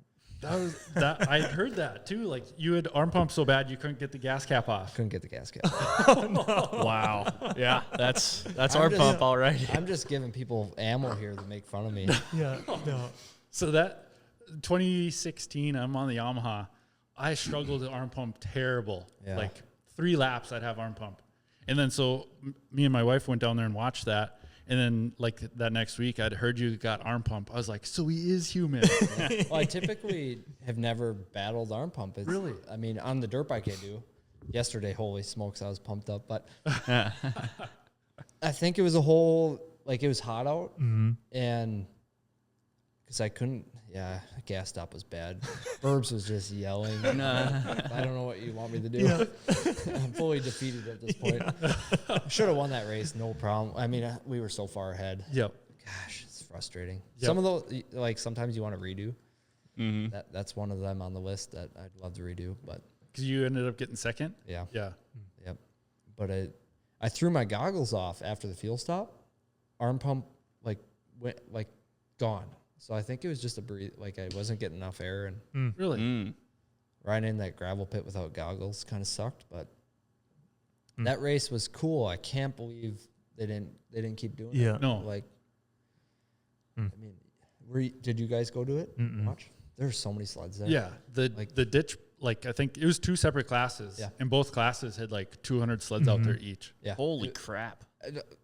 Crazy. Damn. Like That would when be we a blast. I think I started in row, I don't know, 16 or 18. And, Oh my gosh. and there Row was- 16 or 18? How many sleds in a row? 6 to 10? At least I mean, 10, there was like yeah. 10 sleds a row. Oh my gosh.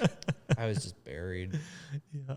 That's the first time I raced guys like Turcotte and stuff like that. So it was kind of cool to go out there and Yeah. show what a cross country kid can do, and we're not just flatlanders. Because I went down there and watched, and I was like, I told Mandy, I was like, my money's on Zach. Yeah, we had a perfect day going until I let everybody down. I still hear about it every year. It's like, yeah, remember that time you arm pumped? And Yeah. I'm like, oh, man. The one time. No. Cable, Wisconsin was my only other arm pump. Wes and I had like the world's. Well, did you win? No, Stevens won. Stevens won. Yep. I think Wes and I had the world's slowest pro open battle. I could tell he was pumped up, and I was pumped up, and he'd like your turn, and then I'd go, and I'm like, man, this is just a struggle. I don't know why that happens. I mean, it's only happened to me twice, but Really? Every time we went out and practice, 2 laps, I'm getting arm pump. Yeah. It's like, God, this sucks. I did get it one time at that Park Rapids race on the ice. All the corners. Really? And I had way too big of carbides in, and that's all I had. Yeah. So that's when it came down to it. it But sneaks up on you. yeah, I mean, yeah. and there's nothing you can do at that point. No, I think it's a combination of like sled setup, but also just hanging on too tight. Yeah. And just like the nerves. Yeah. So like, Nowadays, like a little bit older, if I start to feel it, I'm like, just talk myself, like just breathe and maybe relax for a few corners and then get back after it. But try and control it a little bit. yeah. Was it 2016? Ryan Trout was ripping up the semi-pro class. Semi-pro, yeah. Yes. I think 16, 17. Because 16, he was on 17. a 17 sled. It was all gray. I was going to say, I think 2016 was the year I was by myself. And then Trout came in for that 17 sled. Yep. That 17 sled was fast. Yeah, It yeah. pulled away from my nitro at Pine Yeah. Lake. Really? Like he had the fastest 2017 sled off the production line. Oh, yeah, 100%. Wow. his was faster than the whole fleet all year for some reason, which seems to happen once in a while. Yeah. There's just one that's just. I see his name pop up every once in a while, but no. Yeah, he still races the Sioux every year. Yeah, yeah. It'd be sweet to see him back around again. Yeah, he started with us in 17 and went a couple of years. Yeah. I think David started in 19. So Yeah, so I think he was 17, 18. Because he won semi-pro championship at 17 and then went pro in 18. Pro. And I think that was the end of it after that. And I think he did some one-off races by himself after that on a 19 sled. But what about 2016? You tried your chance at some snowcross. I did. In Fargo. Yep. I've always wanted to be like a Kirk Hibbert. Oh, sure. And at least try everything. Not that we have to devote a lot of time to it, but yeah. So Corey and Hector's like, "Oh, you want to go race the Fargo National?" And I'm like, "Yeah, I suppose." Why not? Like, you we'll know, try it. We had a sled there, and I rode with Logan and Tucker quite a bit. You know, Tucker rode there every night, so if you weren't watching him, you could go ride. So it was like kind of what the heck, let's do it and at least say we did it. Yeah. You know, and the boys were snowcross wrenches for a long time, so it was fun. It's a lot of sitting around and waiting. Yeah. Going back, that's why I didn't race motocross either. I love the sports, just I want more seat time. But I've raced pro light. Yeah. And Elias was in the class, Montana Jess, Benham. It was a pretty good pro light group. Yeah. So It was around that same time that that Glennon track or whatever was going to have a 100 lap oval race. Yeah. That they talked about. It was 98 and older sleds. Yep. And we signed up right away, and then I seen Herf sign up. I was like, shit, this is a big, like big a race. Showdown or something they were calling Yeah, it. I forget what I was looking forward to it. Like I was building the sled, you know, getting it all geared up, ready to go, and then just nothing ever really happened of it. So. yeah, I bought a 98. I was going to race it with Nick Dozel. Oh, yeah. And yeah, it kind of just, they didn't get enough entries. And Yeah. that was kind of before the old races got Yeah. going. Yeah. That one, I was looking forward to it. I wish they would, you know, do something like that again. But I think it would have been fun. yeah, Oh, for it's a sure. 3/8 lap and 100 laps. So, like, Oh, that would be a blast. Yeah. On 98 sleds. Yeah. And then all the top guys would be so much fun. Now, like the ditchbringer class is kind of getting more and more popular every year. Well, I think it's kind of affordable and Oh, for sure. it's definitely a lot of fun. Yeah. So Like I even seen like the Canadian series is doing like a ditchbringer I class. saw that. Yeah. I think that's pretty cool. Yeah. If you For could sure. do that every weekend and then maybe you'll get like people from each town into it. Mm-hmm. Throw one big race at the end of the year. That'd Yeah. be pretty neat. Yeah, Oh, that'd yeah. be sweet. We were just talking about that with Joey Hallstrom. We'd love to see one like on a bigger course, you know, Yeah. maybe a couple miles long, something like that, but have the same style would be pretty sweet. Be awesome. Just kind of like those spring races, but just do a huge combined one. Mm-hmm. What would your ideal ditchbringer sled be? We'll say 04 and older. Either a 96 440 or a 01. Really? Or did you say 2000 or older? 04. Yeah. 'Cause like- 01 or 96. I'd almost go like a 04 Snow Pro 440 Firecat chassis. I really like the ZR3 chassis, the old one. I like how like you can turn those older ones better than the 04. True. Because I had a 05 440 when I was growing up. They were good sleds, but they're bigger. Yeah. Mm-hmm. They're kind of in between that like sit down and stand up. Yeah. Yeah. Yep. Yeah. Era. Mm-hmm. Yeah. You're thinking about it. Like race. What sled? yeah. Yeah. I would have to. I love riding that 97 440 that Yeah. we have. Mm-hmm. That thing runs good too. Oh yeah. Like I hauled ass in the ditch on it from like Clearbrook to Leonard the one day, and I had a buddy driving in a truck right next to me. Okay. And like I was keeping up with the truck, jumping the approaches and everything, and that was what made me realize like, damn, like back in '97, those guys were hauling ass. Yeah, still for sure. like Just because they were on 440s didn't mean they were not going 90 plus in the ditch. Unless it was soft snow. Nah, yeah. That slowed them down quite a bit. With a 3/4 inch track. Yeah. Yep. No, those 440s rip. Yeah. Kind of fun. Yeah. So that was a little bit of an eye opener to me.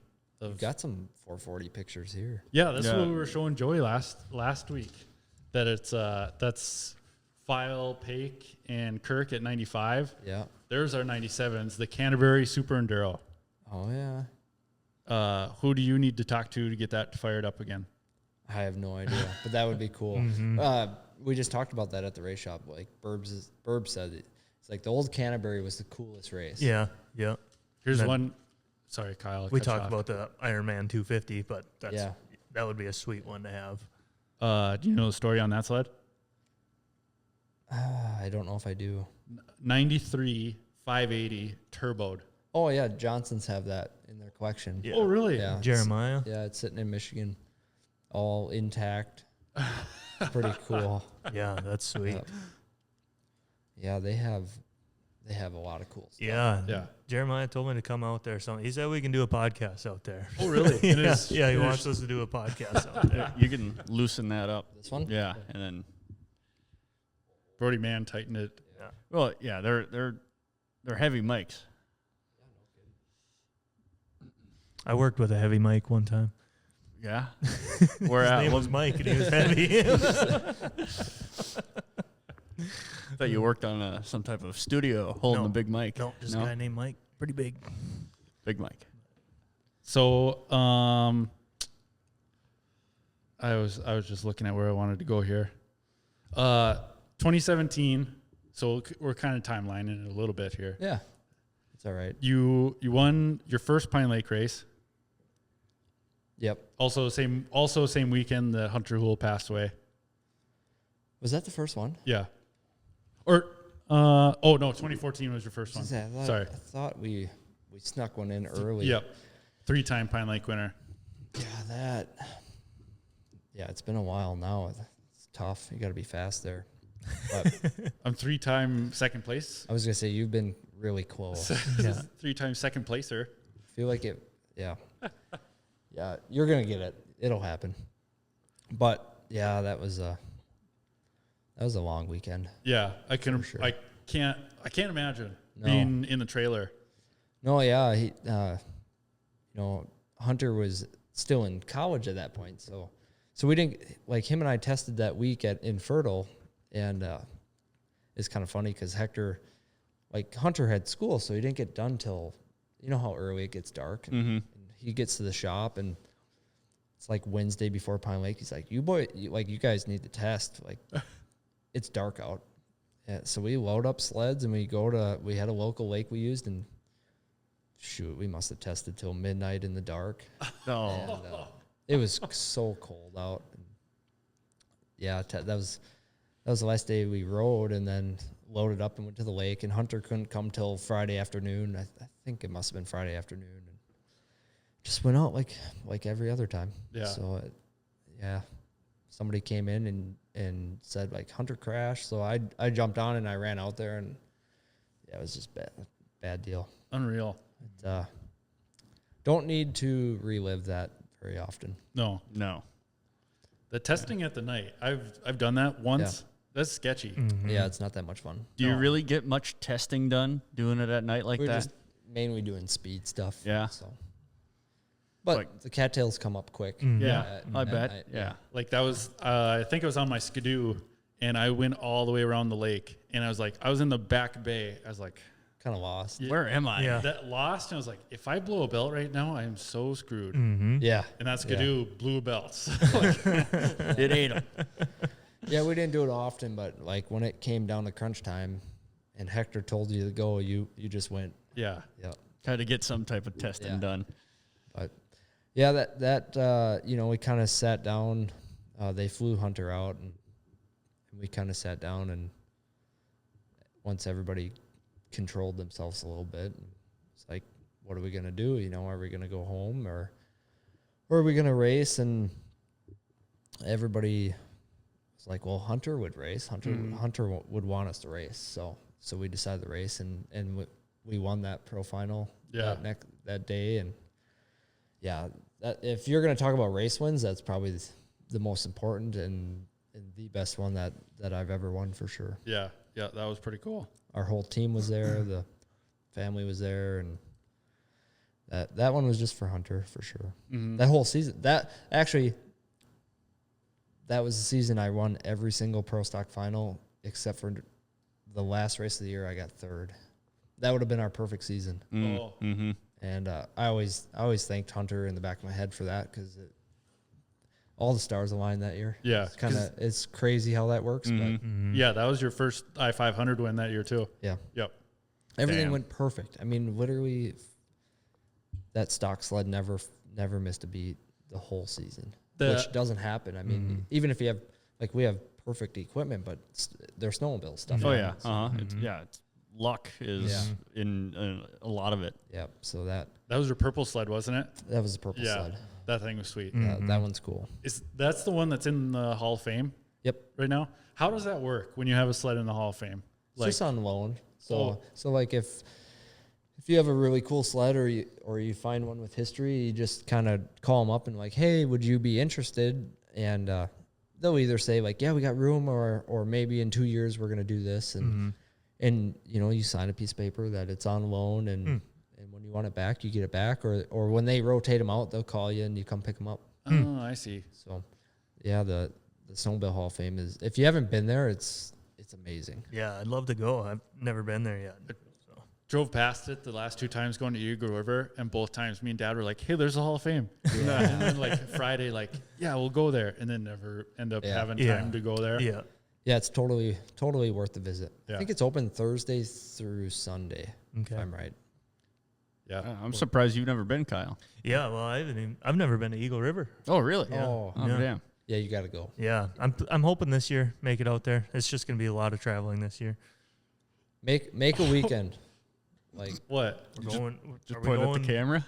or you're going east. Oh, maybe. Maybe. Yeah, we want to. Yeah. Yeah, You've been east a couple times. I've been east a couple times. It's cool. Yeah, yeah. worth So it. I went to one race out there. You weren't at that one, but yeah, they had a pretty sweet setup. So I'd love Make to su- go out and race it sometime. Make sure you plan like a couple extra days Yeah, to go trail riding, because their trail Oh. system's unreal.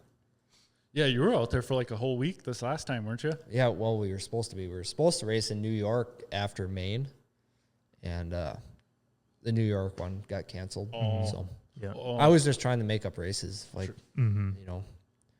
and Scott put on a great race. Like, it was fun. It was a good weekend. We raced in the pouring rain, and Oh wow. everybody was happy. It was great. Yeah, Like, yeah. You're just happy to race snowmobiles, and it was funny because we kind of got down. I was taking everything off, just soaked, and I'm like, everybody's happy. Yeah, yeah. Just happier than hell. You that got to you're race soaking snowmobiles. wet. Didn't matter how bad it was. I Yeah. mean, the lake was a lake after Yeah, after yeah.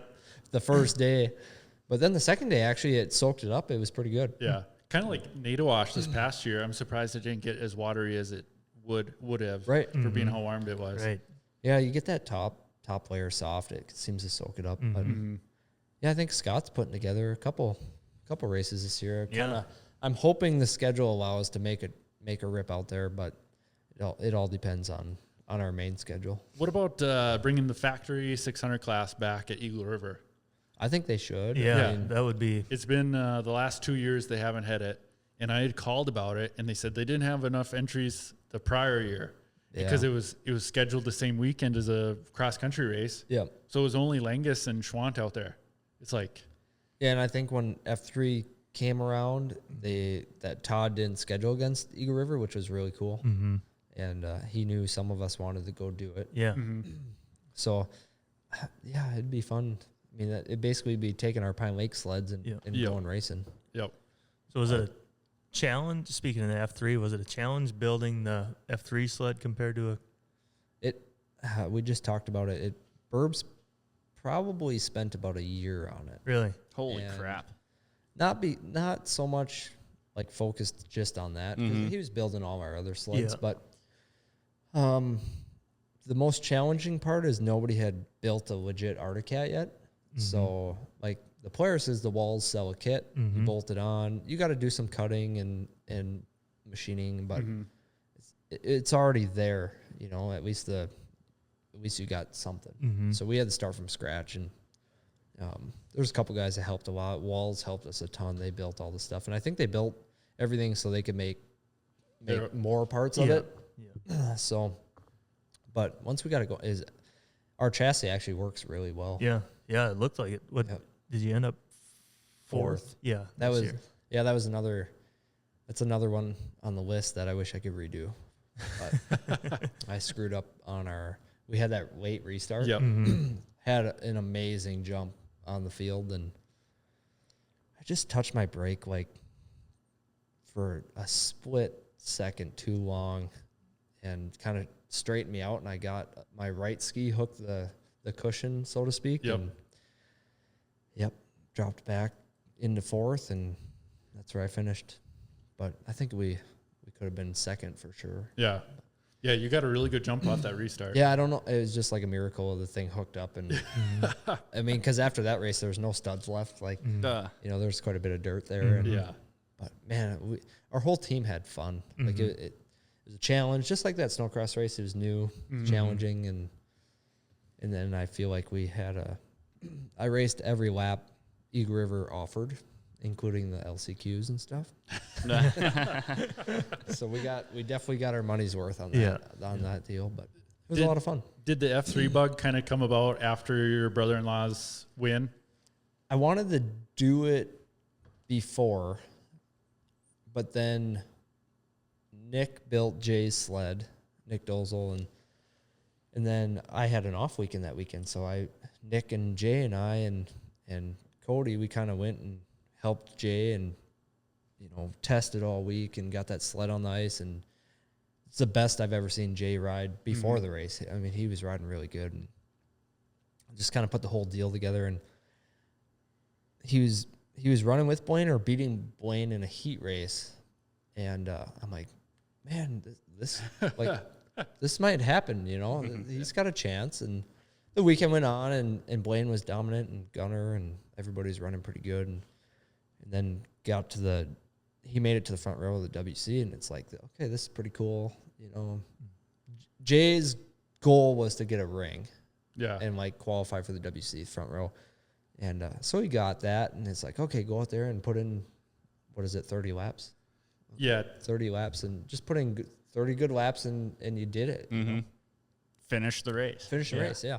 So he goes out, and he's like running up front, and pretty soon he's leading. I'm like, oh, this might actually happen. I mean, I couldn't talk. I was screaming, and then I was standing next to Rager, and Rager kind of looks at me, and I'm like, he's gonna do it. Like, this is gonna happen. And Gunner was right on him, and Jay crossed the finish line and won, and I cried like a baby. And it was just cool. You could never replicate what that little group of people did. That it was pretty cool. I'm just happy to be there for it. Mm-hmm. All the drama leading up to that of Blaine Stevenson's sled not starting on the line. Yeah. And he pulled and pulled and pulled on that thing out on the starting line. Yeah, the whole race was kind of like, it started off crazy. Yeah. Yep. And then it was a crazy finish. Yeah. So it was cool. Oh, so I didn't know if being that weekend, if that was what sparked the F3 thing, but you were thinking about it. I was thinking about it before that, and that was probably the year we should have shot for that year, and just to try it. But yeah, so then J1 is like, well, shoot, I gotta at least try it. You know? So it was always funny at Christmas. You know, we obviously do Christmas together, and Alan, our father-in-law, has qualified for the WC a lot. Alan Decker and Jay won the WC, and Alan never did. So it's kind of like a little bit of a jab. And Sure. I'm like, well, I got to try now too. Maybe we can both one up them. Yeah. There you go. Yeah. So it was just a family kind of joke, but yeah. So we built F3, went and raced it. The first year went really good, and then last year was kind of a struggle. Tried to change the sled setup a lot, and I never did get comfortable on it. And then hit the wall Friday night, which was cool. And No, not cool. no, I hit it pretty hard. Yeah. Yeah. I didn't know if he like metaphorically hit the wall or something, No, but I actually straight hit up the wall. drove into Okay. the wall. Yeah. Coming off a turn 4, I hit it wide open. Oh my And god. collected Ben in it too. Yeah, so Ben crashed first. Oh, he did. And I was in the snow dust. And it was I was already probably, not gonna lie, I was probably crashing anyways. But 'cause I couldn't see anything, and I'm so glad I crashed because I would have ran Ben over. And I mean, like if you're gonna crash at Eagle River, when I was growing up, I saw people pass away right where I crashed. So I was like, oh, if that was bad, but it was all good. Yeah, Everybody hit the was wall. okay. Yep. Yeah. I remember we were in your garage and we were asking your dad how you were doing because we'd seen your crash Friday night, and he's like, and he talked about it. He's like, yeah, that was not fun to watch. No, he was standing right there. Yeah. Yeah. Oofta. Yeah, if you're gonna hit the wall, you might as well hit it right in front of Dad. Just right in front of him. Yeah. You look up and all you see is him standing there behind the fence, just Yeah. hands in the air. Well, I hit the bales and the throttle was stuck wide open. And those things are just meat grinders, you know. So Yeah. So you can't see what's going on, and I can just hear it pin, and I knew it was gonna come down somewhere, and thank God it caught I had leather boots on it, shredded my right boot. Holy. That's And scary. then, yeah, probably got lucky. Yeah. Then we tried to get it going, and I don't know if you guys saw it on the live stream, but I started it and the throttle was still stuck wide open, and like 3 of us grabbed it. Just trying to hold it The back. guy's like, "Yeah, you're done." I'm like, "Yeah, probably a good idea." But just another one of those cool things that we checked off the list. Yeah. It sucked. You had both you and Schwann had an issue in the LCQ. Yeah. So I actually went to the lake after Saturday.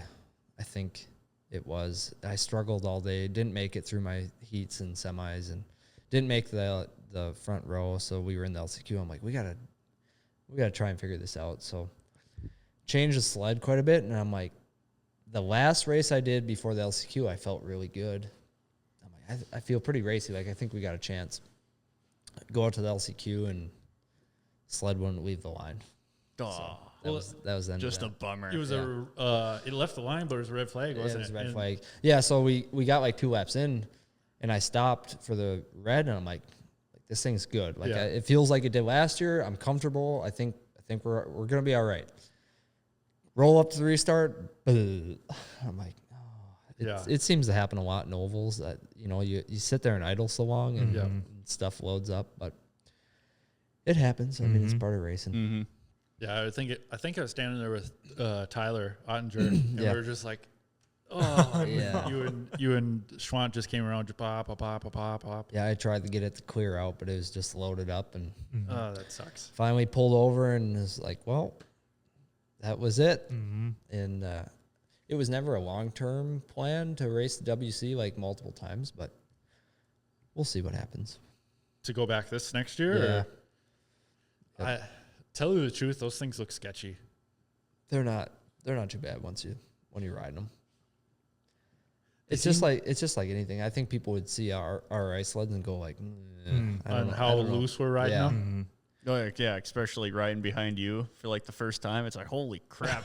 Yeah. It really slops it out there. Oh yeah. I will say, like when you pull onto Eagle River, which you've been on it, for time trials on an F3 for the WC, or I'm sure it's the same way for a guy on a champ sled. Like I pulled down, I had never been on Eagle River, even living there, and I was sitting there and I'm looking down that straight. I'm like, holy moly, That corner comes up quick. this place is pretty crazy. I had the jitters for sure. And you do your first lap and then you're right back to race mode, but pretty surreal taking that first lap around there. Yeah. That's where I wish, like, I don't know about you, but I'm like a slow burn, like, kind of guy. Like, I can't go out, just put in 2 quick laps. There's like right off the bat. I've never been a very good qualifier. Like So- the heat races, I've been okay, but I've never been a guy that goes out and wins heat races. So, like, if I could go out there instead of just go do 2 fast laps, like, give me like 5, 6. Yeah. That time trial is tricky because, like, you leave the paddock and you go down to that first turn, and then all of a sudden you're like, go time. I mean, you can't even, you don't even get to feel out the sled really. No. So No. And they don't really do practice just because it's so hard on the ice. But yeah, it's pretty cool learning curve. Are you going to solely focus on the F3 this year for Eagle River, or is there going to be any enduro stuff at all? I don't know. I'm not committed to racing Eagle yet. I'm not sure what we're going to do. I don't have it written on my schedule, but who knows? I might get the itch and just get the sled ready. But I think I would like to race the enduro there. I think you could race a stock sled on that little track and do okay too. We were trying to get you to race enduro with me, Cataract, like 2 years ago. Yeah. Yep. But you were so focused on the F3 Well, stuff. yeah, we made the WC, and it was just like, you know, at the time, I'm like, this is my one shot. Yeah. To try and the backstory behind that is there's only been one person to win Eagle River, the Sioux 500, and the I-500. And I had two of them, and I hadn't had a chance to race Eagle, so that it's like, let's try and just shoot for a miracle and try and win all three of them. You know, Who did win? Hell yeah. it was I think it was one of the Hayes brothers. Oh, I just don't quote me on that. I have to look it up. Sure. But that's crazy to think about. I never thought about that, but that is three totally different animals and win all of them. That's crazy. yeah, and it was a long, like, he did it way back in the day on some pretty old, like, it's pretty cool. Yeah. Oh, yeah, you to be that close. God damn, that would Yeah, have been sweet. It was close. You know, you don't think about it at the time, but it's like, man, I'd like to redo. Just redo. I think it was a green, white checkered. Yep. 3 laps. But everybody has those moments. Oh, yeah. I'm sure you've been in the lead at Pine Lake and gone like, I wish I could redo that. You know, Yeah. fuel stop or something. Yeah. The last 3 Pine Lakes and the last 2 Sioux of breaking that spindle. Yeah. And then the Sioux before that where we could have maybe pitted for some carbides and maybe, or if it would have went green the last 30 laps. Yeah. That was pulling away. Right. Yeah. That Sioux race is, So yeah, I fight tricky. I fight those demons too. Yeah. No, I think that's part of racing. Yeah. Yeah, part of freaking life. Yeah, for sure. Yeah. So then moving 2018, come back to back winner at Pine Lake. Yep. Yeah. I mean, to win it once, cool. To win it twice, and 2 back to back. Yeah. I mean, it's a really hard race to win. yeah, It is. It's and we've gone. Well, how many years is that now? We haven't won. We just haven't had. since 2018. Yeah, we haven't had the sled. That's quite. 6. by the way. We're snowmobile racers. I mean. Good job. Well, no one was answering, so Yeah. It's wanted to throw it out there. I figured it out first. Nobody was thinking of it. yeah, it's just hard. It's hard. You have to be your sled has to be really fast. Yeah. You don't really have to turn. I mean, like, I'm a handling guy, so I like to make up for our speed in corners, which Pine Lake doesn't have corners. So, But you got to be able to hold those long sweepers, though. There is a science to the setup on for that. sure. But there is a definite setup difference to Pine Lake to Park Rapids or to an Adawash. For sure. So Definitely. And being that early in the year, like you guys, it seems like every year there's something new, you know, that you guys are working with. So fighting that right away at the beginning of the year, it's like. Yeah, it's almost like the most important race to have a perfect sled, and we usually are still in the development stages. Yeah. But no excuses. I mean, we just need to be better. yeah, I mean, winning it 3 times, it's hard to argue against that. It's I didn't realize after the first Pine Lake that Brian won it 3 times. I didn't realize like that was the number, you know. So Well, Brian won it 97, 98 that year. But then his other 2 were the Gonvic 100s. So that was cross country races. okay. So my father-in-law was the promoter of those races at that time. Yeah, it's just kind of a. So it counts, but it's not kind of, but kind of not. Yeah, That it's for sure. a Gonvic, Not Pine the Lake same race. kind of endurance. Yeah, Yeah. a ditch race Totally, to a lake yeah. race. Totally different. Yeah. Because Pat Mock didn't really like ice racing. He No. never really had ice racing on the schedule. No, I wish we got. I like a balance. I loved our USXC schedule where we ice raced 2 races and then we ditch raced. Yep. And then Nadawash could be a kind of A toss up. yeah. Yeah. And it's like you got the ice race and you had to be really good at that because you couldn't throw 2 points races away. It just made you good at everything. Now I feel like obviously last winter was no Just good. wild. Yeah. And what was it? 2 winners before that? 21 season, I think. Where we only did 4 races. Yeah. And COVID year. Yeah. And yeah, it was Dylan Stevens champ. points Yep. champ. Yeah. Yep. And that was mostly ice races. Yep. Yeah. I think it was all ice races. I think it was wasn't all. Yeah, It it was was all. Because it was Cable. Okoboji, Cable, no Pine Lake that year. Okoboji or Cable, Okoboji, Nadawash. Nadawash, and we ended somewhere, didn't we? I can't remember. I know there's 4 races though. But yeah, yeah. I went out east that year. That was the year I went out east to Yeah. Vermont. Mm-hmm. Do you claim Jesse Hallstrom as the pro points champion after 2 races? Sorry, Jesse, but I can't. No, there's only 2 races. Yeah. I mean, Jesse rode awesome, and they had that sled dialed for sure. They had the smoke. Oh yeah. Oh, yeah. Smoke. Yeah.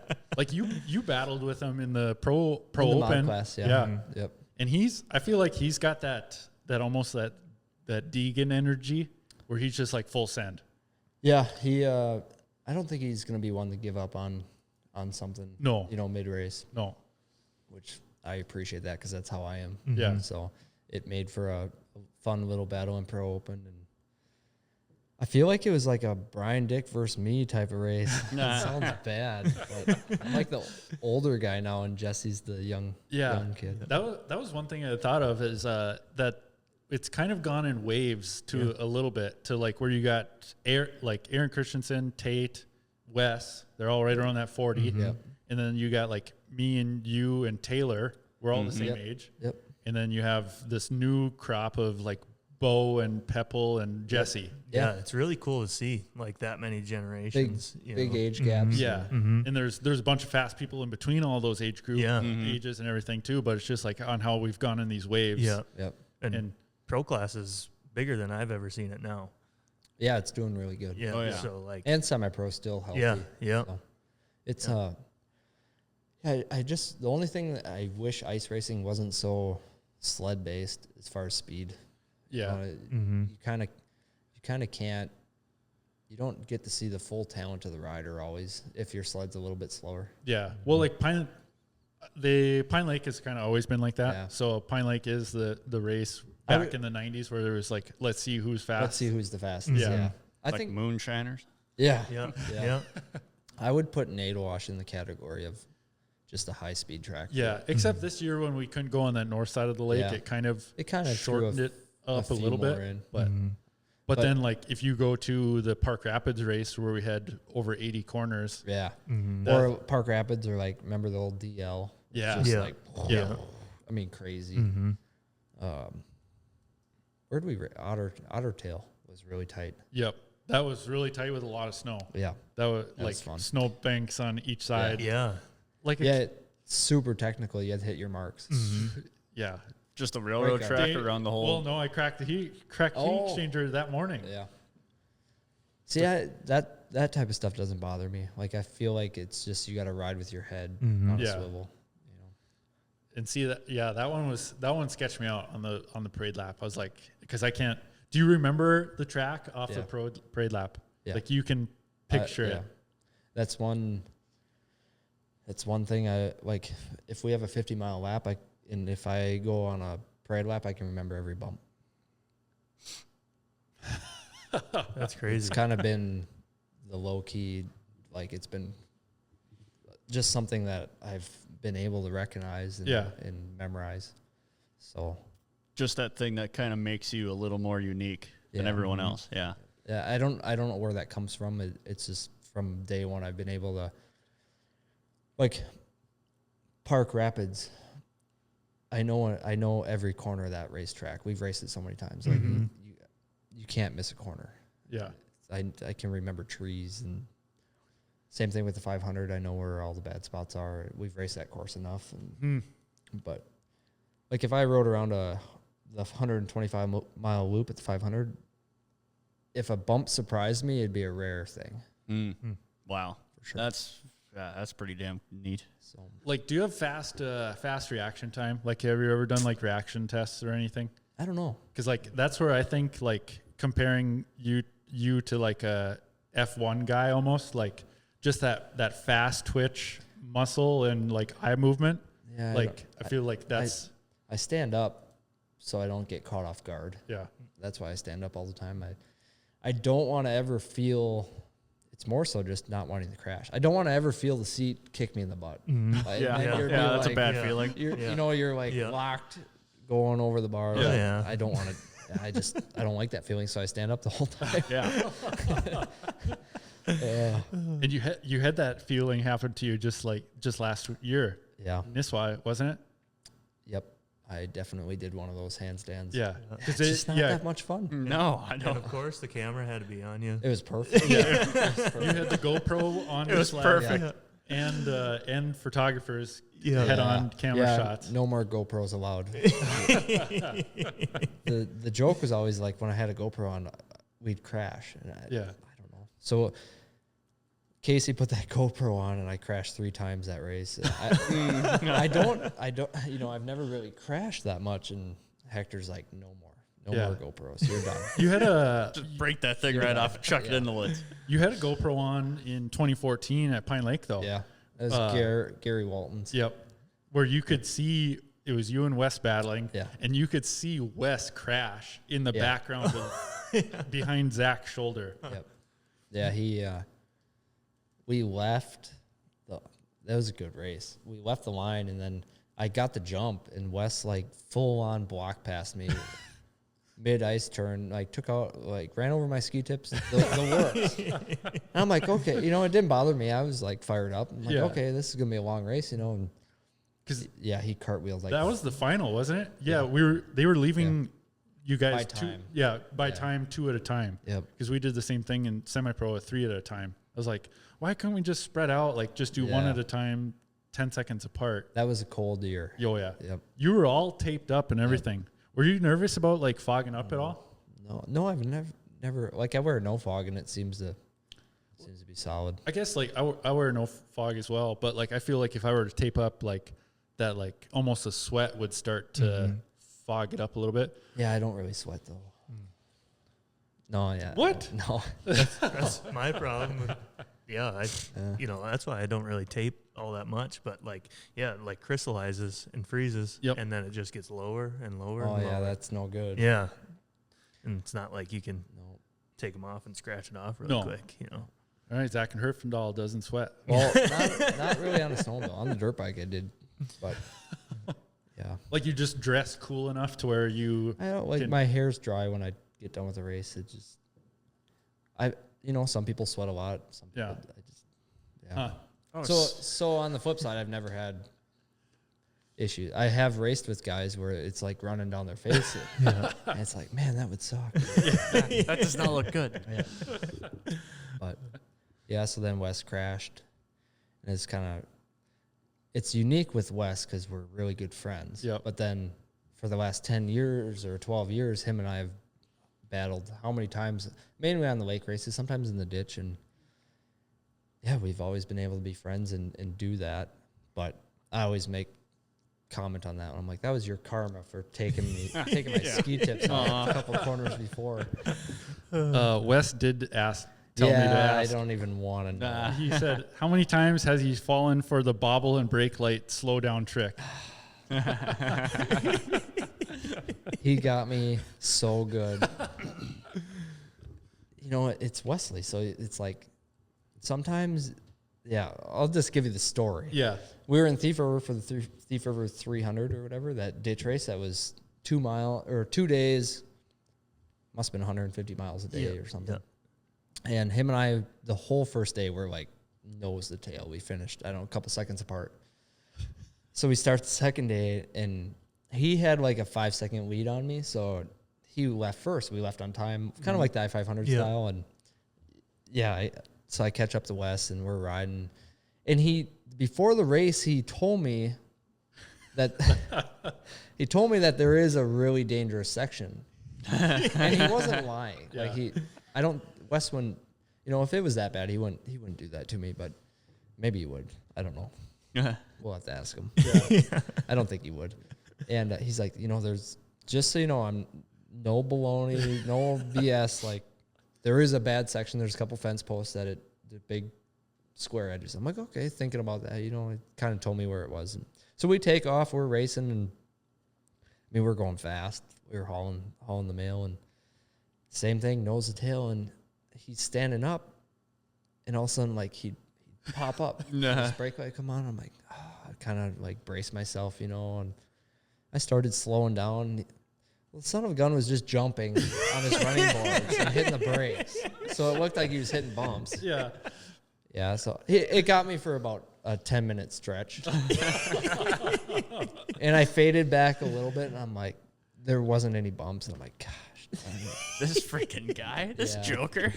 Well, then we got to the bad section. It was bad. Yeah. So he wasn't lying about it. But Was that the year, were you mic'd up? we both were. Really?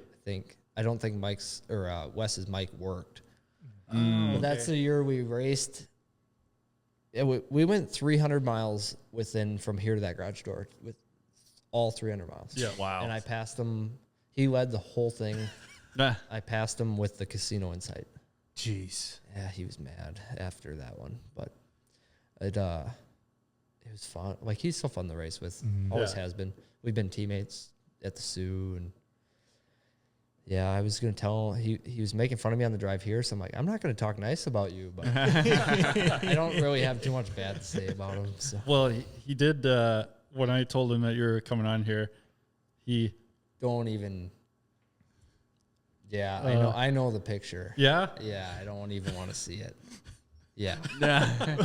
He saw it anyway. Like once a year he. What the hell? Yeah. Once a year he sends that to me. I mean, Once a year. once a year he's just like, it's good every time. Never gets old. He said at the end, it'd be like, I have a photo to ask you about. Yeah. Wesley. There's only one Wes. Yeah. Yeah, Oh sure. yeah. We had Wes on here, and it was a good episode. Yeah. Oh yeah, that was fun. Yeah. Yeah. He's done some crazy stuff. Oh yeah. Yeah.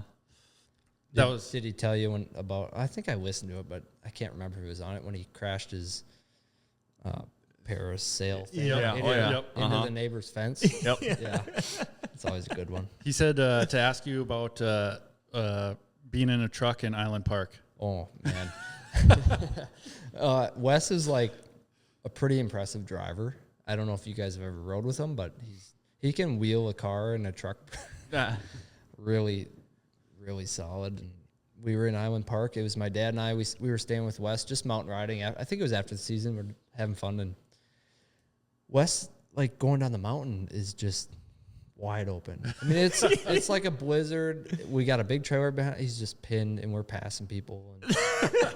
And I look in the rear view, and my dad's death gripping the seat in front of him, and he's like pure white, and Wes is just giggling. Oh, it's so funny. And got to the bottom of the mountain, and then we're ripping through town, and there's like a turn lane, and it was a green light, but all the cars were stopped. We're like, what the heck? We're just ripping. Well, a dude stepped out, and I bet you our truck mirror missed his head by that much. Holy shit. When Wes is nervous, he laughs. Yeah. So he laughed for like quite a while after that. Just the whole ride was, it's fun. He asked me. Yeah, we can skip that story. Let's skip that one. Yeah. Okay, that's what I thought. I'd incriminate more than myself in that. Oh, sure, So- sure. That makes sense. If Wes was involved, that makes sense. Oh yeah, for a lot of years our Arctic test trips in the spring was Wesley, Adam Mock, and myself, Oh, sure. and then we'd kind of manage like the Snowcross kids that came out, and we had, it was the most fun memories as far as testing goes and just test trips. We got a ton of work done. We were successful at it, but the three of us, oh man, It was wild. Well, Wild times. When Derek went out there and worked with Wes just a year or two ago, and I was standing next to Derek and Coletti. I said, "Oh, I bet you Wes is teaching you all the ways of life." And then Coletti's like, "I hope not." I hope not. Yeah. Yeah. Better not, goddamn it. Yeah. That's the cool thing about cross country racing is like, you know, Taylor Bunky, Gabe, and I got to race against Gabe quite a bit, and Aaron and Tate and the whole Nelson. Like, you're doing battle. You're all out there at the pro level. Some of us, like, that's our job, and at the end of the day, you're just like, everybody can get along. You can go like, we'll break down, and I'll go into Bunky's trailer and ask them if they have a tool or. It's just different. It's like, well, it's like cross country dirt bike racing, the same way. So it's pretty unique about our sport. Yeah. But so then talking about Wes, 2018 Sioux 500 winner with you and Wes. Yeah. Your first Sioux win. It was that one was fun. Yeah. It was fun. I couldn't believe I thought you guys were on the Snowcross chassis, but Wes said it was like a cross country chassis with just that newer Snowcross body. Not that one. Oh, not that one. The one we won with was, I think the one we won with it was a Snowcross chassis. Really? Yeah. How come you don't use that one as a pro open like mod So body anymore? Wes and I were never truly comfortable on the Snowcross chassis Oh, really? at the Sioux. It just wasn't as predictable as our everyday cross country race sleds. So it's kind of like, and I don't know, I probably was a little more vocal about it because I was so comfortable on our XC sled. So we made a switch to the XC chassis, which we were kind of afraid was maybe going to be a little bit slower, but we thought we could handle that much better too, which they did. Yeah, that was kind of the backstory on switching. I see. It's just trying to get comfortable. That race, if you're not comfortable, is a long, sketchy day. Oh, yeah. So that sled we won on we had Steve Hul working with us in the skid frame. He did like all their old little oval tricks, like the rear arm had a limiter strap on it, and it drove totally different than any sled I've ever drove. It like you'd let off the gas to loosen it up.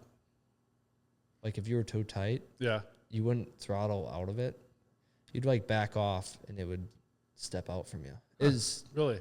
totally backwards to drive. But once we got used to it, like Wes crashed that day actually and got back up. And I think every year him and I race it, one of us crashed.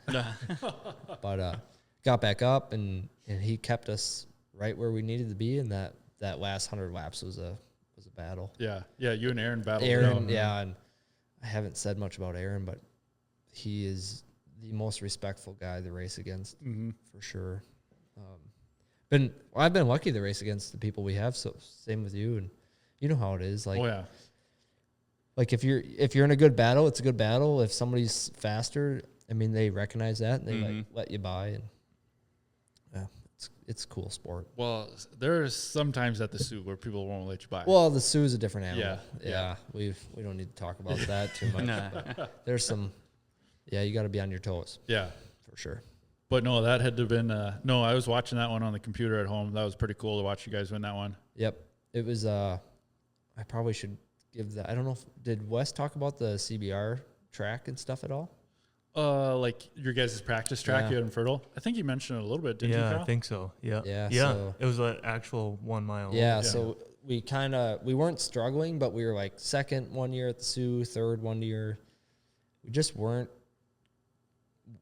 winning. Yeah. And CBR, Dwight and Stewart wanted to win. So they that summer they built a replica of the Sioux 500 track in a farm field. Matched the banking. Everything was matched perfect. Wow. They iced it all of December and into January, and then we tested on it at the end of January, right before the Sioux. Yeah. Did the whole race, didn't you? Yeah. Wes said you did 500 miles. We did two 500-mile tests. Not that year. It was a different year. Oh. So we got like 400 laps into our first test, and the motor let loose. Duh. So then we had to redo it, like the whole 500. Yeah. So we went back on the lake and we did 500 more laps. Were you changing lines, or were you guys hitting like the same line until that one was to dirt and then moved lines again? Or We never did a 500-mile test on the replica track. Oh, It was on a lake. oh, okay. So we just plow, we had a plow truck and Lance Effelin was running the plow truck. It was a full, we'd come in, get fuel, and sled never shut off. We just, 3 riders, we rotated. I think Trout helped with those years. Yeah. But the one we tested on the replica track, it would have been Barney. Mm-hmm. And then the green sled. one. Yep. The green sled that Tyler rode. Yep. Those 2 sleds were the sleds that got tested on the big track. I know when I rode with Ree in 2016 on Team Yamaha, and then he came and raced with you in 2017, and I asked him how it compared to Yamaha, and he said that Arctic Cat, he said it was effortless to drive. Yeah. It's like, oh man. Yeah, it just sounds fun. There's a lot of work that goes into them. Oh yeah, for sure. I wish we could show that more. Tried to with the YouTube a little bit this year, but because I love to watch like dirt bike vlogs, like professional motocross, and they're starting to show some of the bike work, but it's really hard to show how much work goes into it. Yeah. Well, I cut people off too much. Damn it. No, I'm the same way. I do that I feel bad at home too. I do that. But like in at home in 2021, my first year out there with Cataract, before that spindle broke, that sled was the easiest sled I'd ever ridden. Yeah. Like it just worked. Yep. It handled the bumps perfect. It laid in the corner perfect. It was fast. It was like, man, this is easy. Yeah, that's how it's supposed to be. Yeah. I remember watching that spindle break. We must have broke our sled because I was standing down there watching, and you came around and the ski was spun around. I'm like, yeah. Did I just see that right? You can see it in the video, like from the one camera where like there's 4 or 5 of you standing on that snowbank, and then you all just kind of I cannot believe that didn't crash me, just because. Well, I can't believe you kept giving her. Well, I had to get down the straightaway, and I'm radioing like the spindle broke, and then come in, and the funniest thing is like watching the broadcast.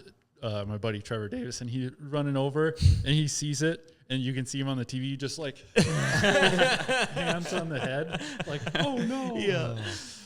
That race is frustrating. Oh yeah, I was like 27 seconds ahead of Tate when that happened, and we were the only 2 sleds on the lead lap.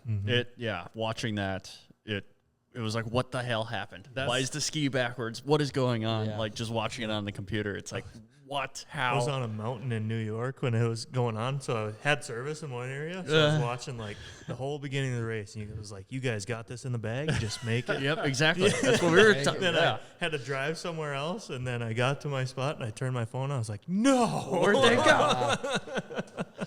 That race does that to. I don't think we finished since we won. Really? We've DNF'd every year. Yeah, just the most random. Yeah, you guys blew a track 2 years. Well, we blew a track 2 years in a row. Which a lot of people did. Yep. I don't know if you guys did. No, not since I've been there. We haven't the last 3 years. Aaron Christensen blew one. That was last year. Yeah. Yep. We're gonna have to get their secrets. Yeah. For keeping a track under us. Yeah. Don't spin in the dirt. I guess that's all they I told me. know. Yeah, that's a good plan. So we don't really. Yeah. Yeah. Tough. A lot of good luck in that. Like. Oh God, Like I don't think it.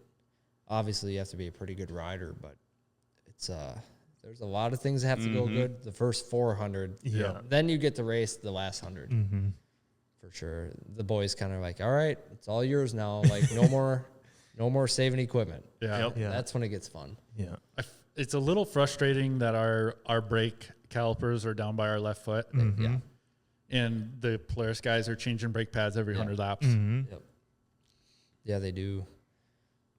We had to change brake pads once, and it was I think I was teammates with Simons at the time because Wes was with Brian Dick, and Oh, okay.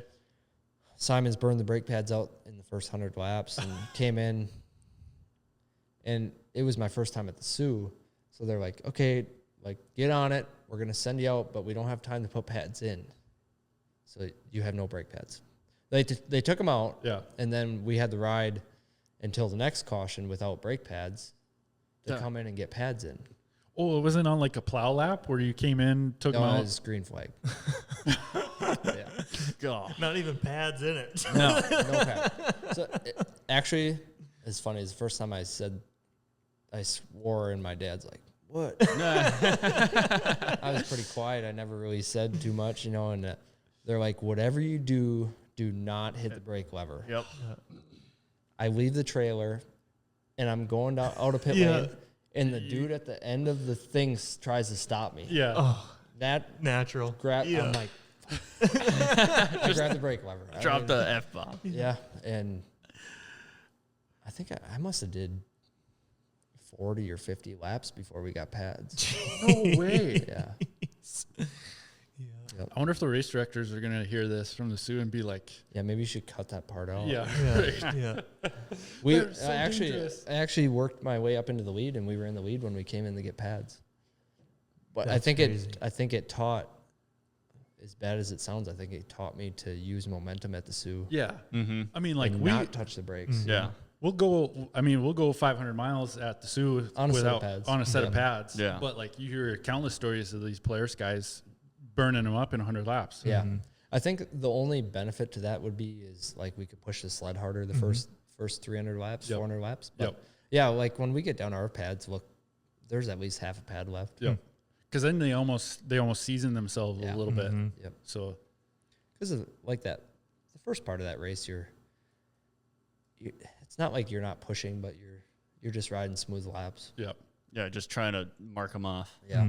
I think that's where like Gabe Bunky is really good at coaching those guys. I mean, I've listened to Gabe on their YouTube stuff. And he's so calm and just talks both through it. And Yeah. those guys have a good Sioux program, program going. Mm-hmm. Oh, yeah. Yep. Yeah. I was watching Aaron just drive away from me this last year. It's like, oh man. Yeah, frustrating. Oh God. Their sled just worked their sled was fast and worked so good. Mm-hmm. Like even Wes said that from watching on the hill, he's like, that sled just worked really good. It does. Yep. So like, Yeah. try again this next year. For sure. Hell Always yeah. Just keep going. Yeah. Oh man. Yeah, I'm hopefully just antsy right now. get that trophy out of here. I got two of them. Get that out of here for first place. Those are fun to look at. It's cool for me. I get to tell people, yeah, I won that. I was at the Sioux. Yeah. Yeah. That's an accomplishment to win that one. Yeah. No, it's an compliment. I can't talk right now. Jesus. It's just cool to finish that race. Yeah. For God's sakes. You're still nervous? No. I mean, how long have we been talking to him for? 2 hours, 17 minutes. Yeah, and I feel like we're just every subject we just start rambling. Yeah. Oh, yeah. I like that though. It's Yeah. good. But like, the Sioux, like they talk about the Sioux, this last year, Bunkies made up 3 laps. Yep. When we broke the spindle, we made up 6 laps Yeah. after it put the new spindle on. Yep. But they got one from Langus, a spindle. Yeah. And something with it was just a little off. So they put it on, bolted it all up, and got back out there, and that thing was just all over the place. Sketchy. I was like, it needs alignment. And then they fixed it something, and then Ryan went back out there, and then they're like, well, we're like 16 laps down or something. And then like, well, just go back out there.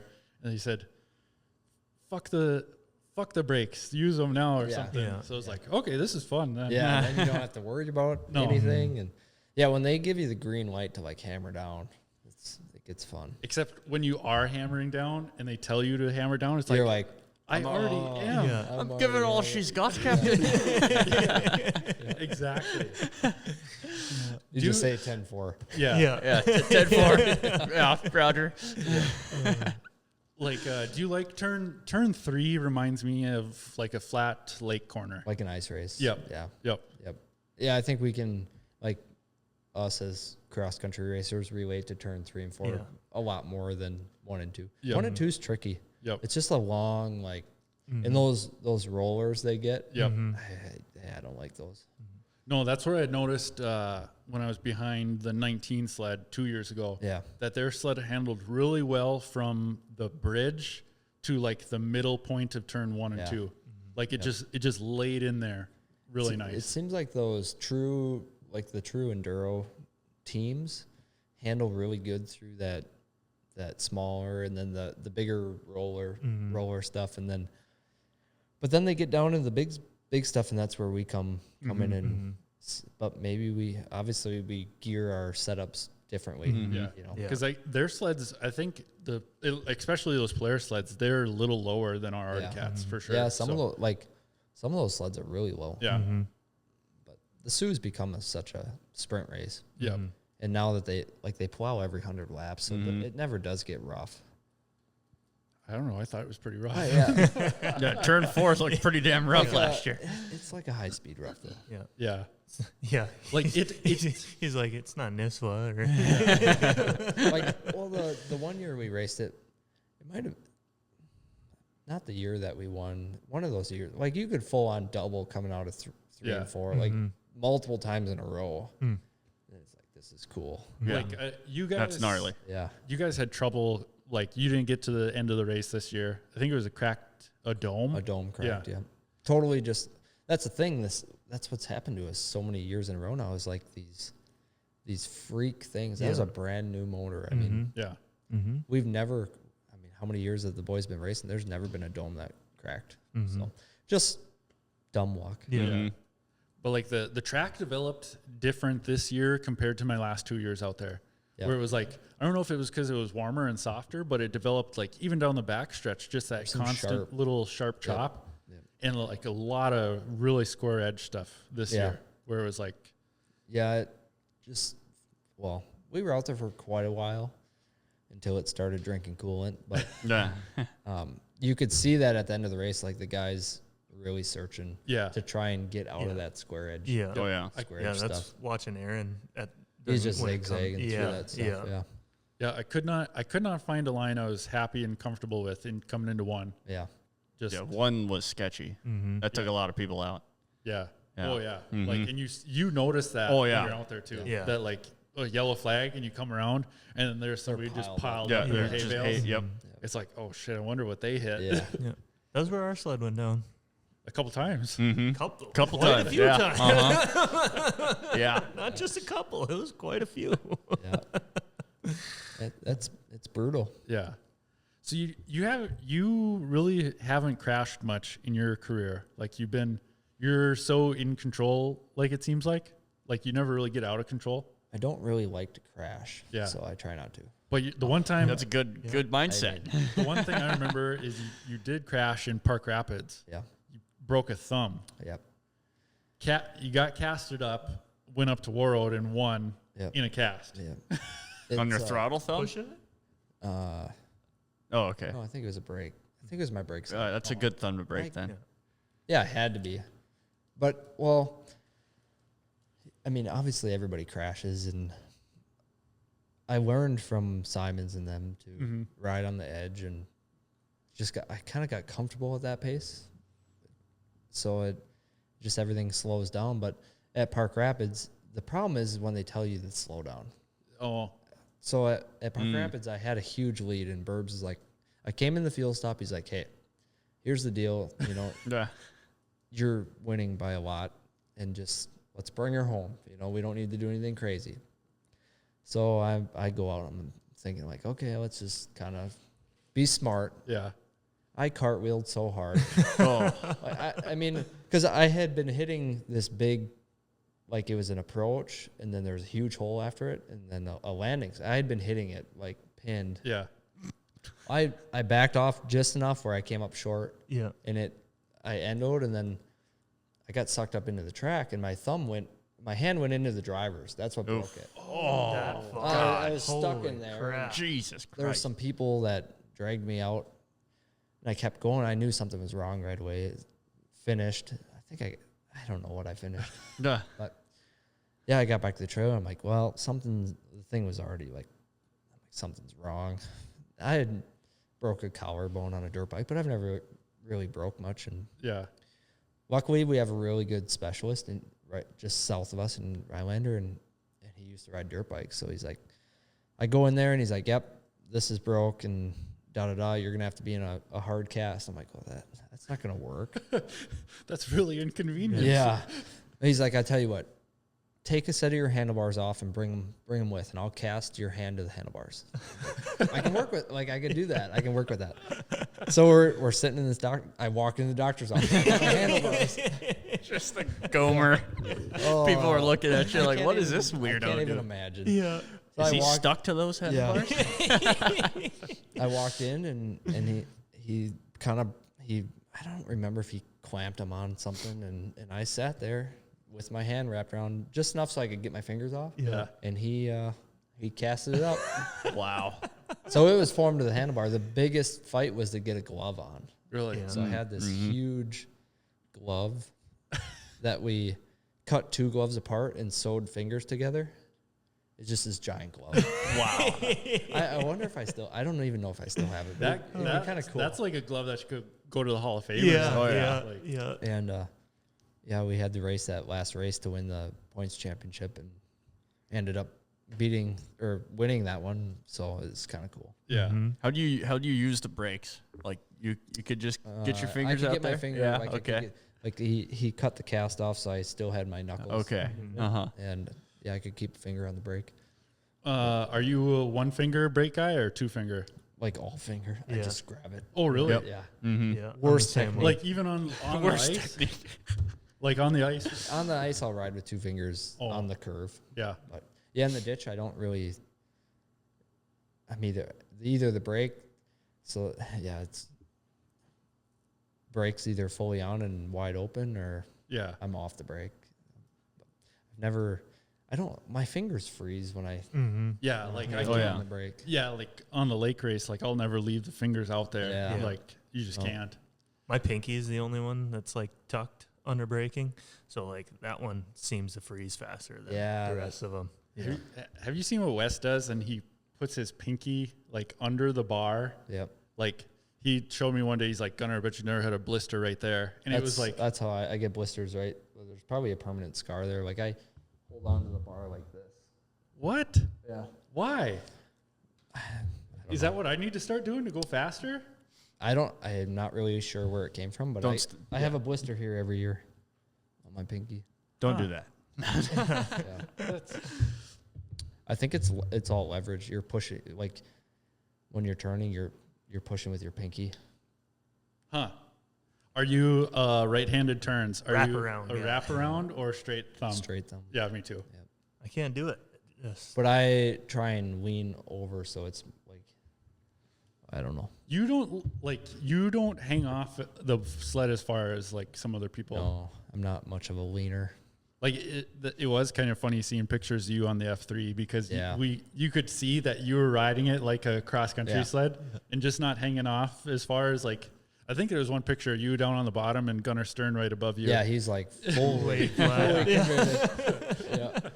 Gady came up to me after he won the year I got 4th, and he's like, "Man, you just gotta lean more." I'm like, "I can't. I'm not a leaner. I'm not that flexible." Oh, is that what it is? On the F3, I couldn't, like, my knee, when I'm sitting on the sled, I can get it to go down to the ice, but Yeah. then I can't force it out there. It's weird. We've had this talk so many times because you're like, you just got to lean more. I don't think so. I don't think just not good enough. You'll find that if you jump on a triple this year that you got to put the bottom of your boot up against the tunnel. Yeah. Yeah. Yeah. Yeah. I'm an ankle bender. Like, even on the new sled, I did notice it. Like, being it's a taller tunnel, Yeah. my toes are like pointed down. Yeah. Huh. It's weird. Like I'm Yeah. not- Leaning's not my strong suit. But on our ice sleds, you don't have to lean, I don't think. yeah. It's just, people are going to argue, but I think it's wasted energy. Really? I mean, you look at like Kyle Pauline, who leaned, his shoulder was touching a spindle, Way down. Yeah. versus like A guy like Tucker. Tucker, who he leaned, but he was just smooth. Yeah. Mhm. You know, think about pulling yourself up from that big lean every time versus halfway and coming back. Yeah. maybe that's just my excuse for not being able to lean. Well, no, after my crashes at Pine Lake during that final, like definitely pulled it back a little bit to where I wasn't leaning off as far as I was on Saturday where I crashed twice. And like, maybe I should have leaned less. Maybe I would have won. I don't know. It's Interesting take on it. I've never really leaned, so just enough. But if you don't lean, you get made fun of every day in the trailer. So just keep leaning. Well, you got to lean a little bit. Yeah, I know. It's kind of funny because I really do feel like I'm leaning. It's just your head's just cocked sideways. I always make fun of my brother because his ass is in the same spot pretty much the whole time. Oh, I see pictures. I'm like, God, man, I'm not that far over. But I think there's something behind it because he's faster than I am, you know, just from the results. But Just a lot of head movement. Yeah, just head. Well, when they say you got to lean more, you just got to say, well, maybe I got to lean less. Yeah. Well, yeah, you have to lean a little bit. It's just fight geometry. That's the cool part about sled racing. You can do it so many different ways. Yeah. That's a thinker there. I've lived my whole life off leaning. Yeah. I think I lean more on a ditch race though. There's some pictures where I'm pretty far over. Yeah, you do put a lot of body English on riding the ditch sled. Quite a few episodes back, we talked about a cross-link suspension. Yeah. And we'd brought it up like the next episode that I had said, somebody told me about they were using the cross-link. I didn't know if it was a secret or not, so that's why I didn't name drop. But yeah, I don't think it's much of a secret because you really can't get them. Yeah. But well, you can. There's just not that many of them. Yeah, we play with the crosslink quite a bit. Just ice racing, you know. Carver does all our normal shocks, and then Kirk Hibbert has built my crosslinks the last couple of years. We haven't had some it's been 2 or 3 years, but I ran a crosslink on the ice quite a few years in a row. I think guys knew it because you could see it in there. Yeah. Like that's one thing I'm sure you like. I'm always looking at the other pros' sleds, like just on how they're sitting on the ice and everything. Like I always can notice that your mod sled sat a lot different than your stock sled. Yeah. So the stock sled didn't have any track on the ground, and the mod sled had all of it. Yeah. Because then, like on a crosslink, you know, that rear arm collapses and the front arm sucks up with it, and it keeps that track angle the whole time. We just got so much more drive out of the corners with the crosslink on our mods, and I mean, I feel like I got to ride one of Kirk's crosslinks. It's about the only guy on the planet that truly knows how to make a crosslink work, and rightfully so. He basically designed it. Yeah. So, if you ever get a chance to, it's quite the feeling. It's totally different than a normal skid frame. Really? But like all the Sioux, Michigan guys are going to be like, write that down. Yeah. No, Good luck. well, That's they what it race them in sounds like. Snowcross like crazy. Yeah. You know, the Polaris has had them. That's what Tucker raced with. But you need Kirk for that. Yeah. So our Sioux sleds had crosslinks quite a few years, but it's like I said before we started it. It's hard because you can't really service them. Yeah, just kind of unique. I just think it's cool that got to try one of Kirk's crosslinks, and then he actually built quite a few, and we raced them a lot, and it's a lot of work to keep them going. So, well, we do have a Fox service guy, Vince. I know VS3 suspension. I'll have to hit Vince up. Be like, he probably never knew that you use a crosslink. Yeah. Maybe, I don't know. We'll see. Oh yeah, we'll have to ask him. You're gonna have to ask him. That's the same size shock shaft that Vince is running on the front of his Nitro. Please. Rightfully so. I mean. Yeah, they were heavy buggers. Yeah, I don't know. I think I think that's why I texted you. I'm like, you guys talked about it. And I think Vince said that nobody had run them.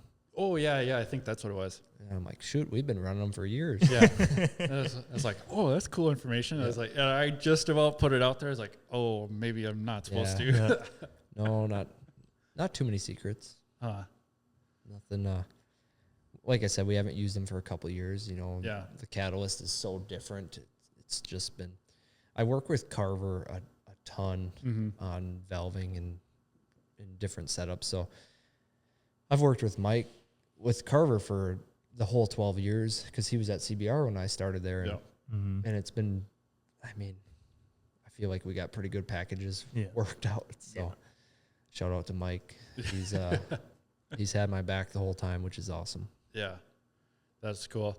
So you've been with him the whole time with Artie Cat, and you've been Artie Cat, diehard Artie Cat, your whole career. Have you ever got any offers from anybody else that you could speak of? Yeah, definitely. More so in the early years. I think once we got rolling into it, the race directors knew where my loyalty was. But I think the first offer that came in was Yamaha. When Yamaha started that cross country program back up. Yeah. And I actually rode one in 2012. It was before I had an Arctic Cat deal. Oh, really? I mean, we had a deal parts and stuff, but before I was with CBR, it was at a race in Wisconsin, and So you would have rode a nitro? A nitro. Oh, okay, cool. and they brought one up to the race. Nathan Titus was racing, and I beat him on my 500.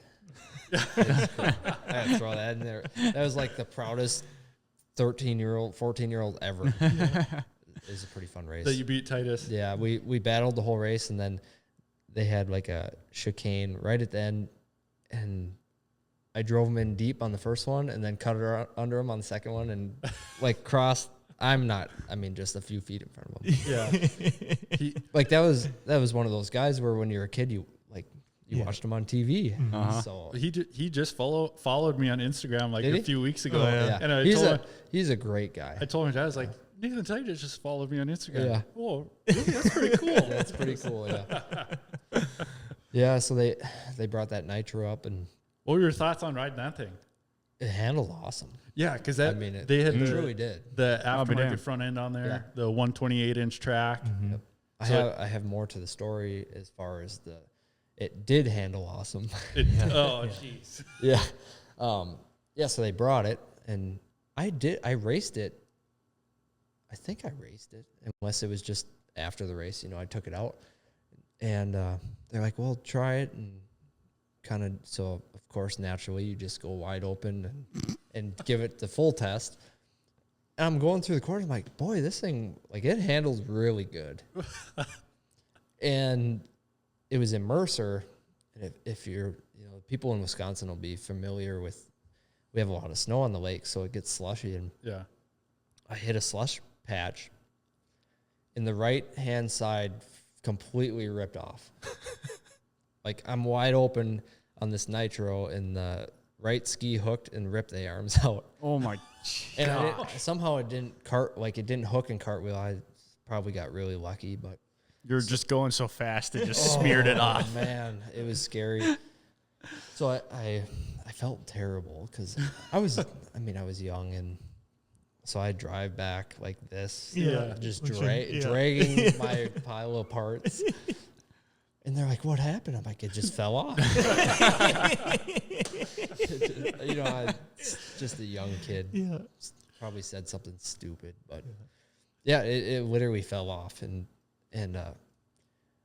my dad, we didn't really know what to do. We gave it back to him. We're like, well, thanks for Thanks for the ride. And they're like, yeah, no problem. Because their facility was in Minocqua, which is 20 minutes from Eagle River, and I don't know if Brian Strazel was there or not, but I think Davey Ricklock and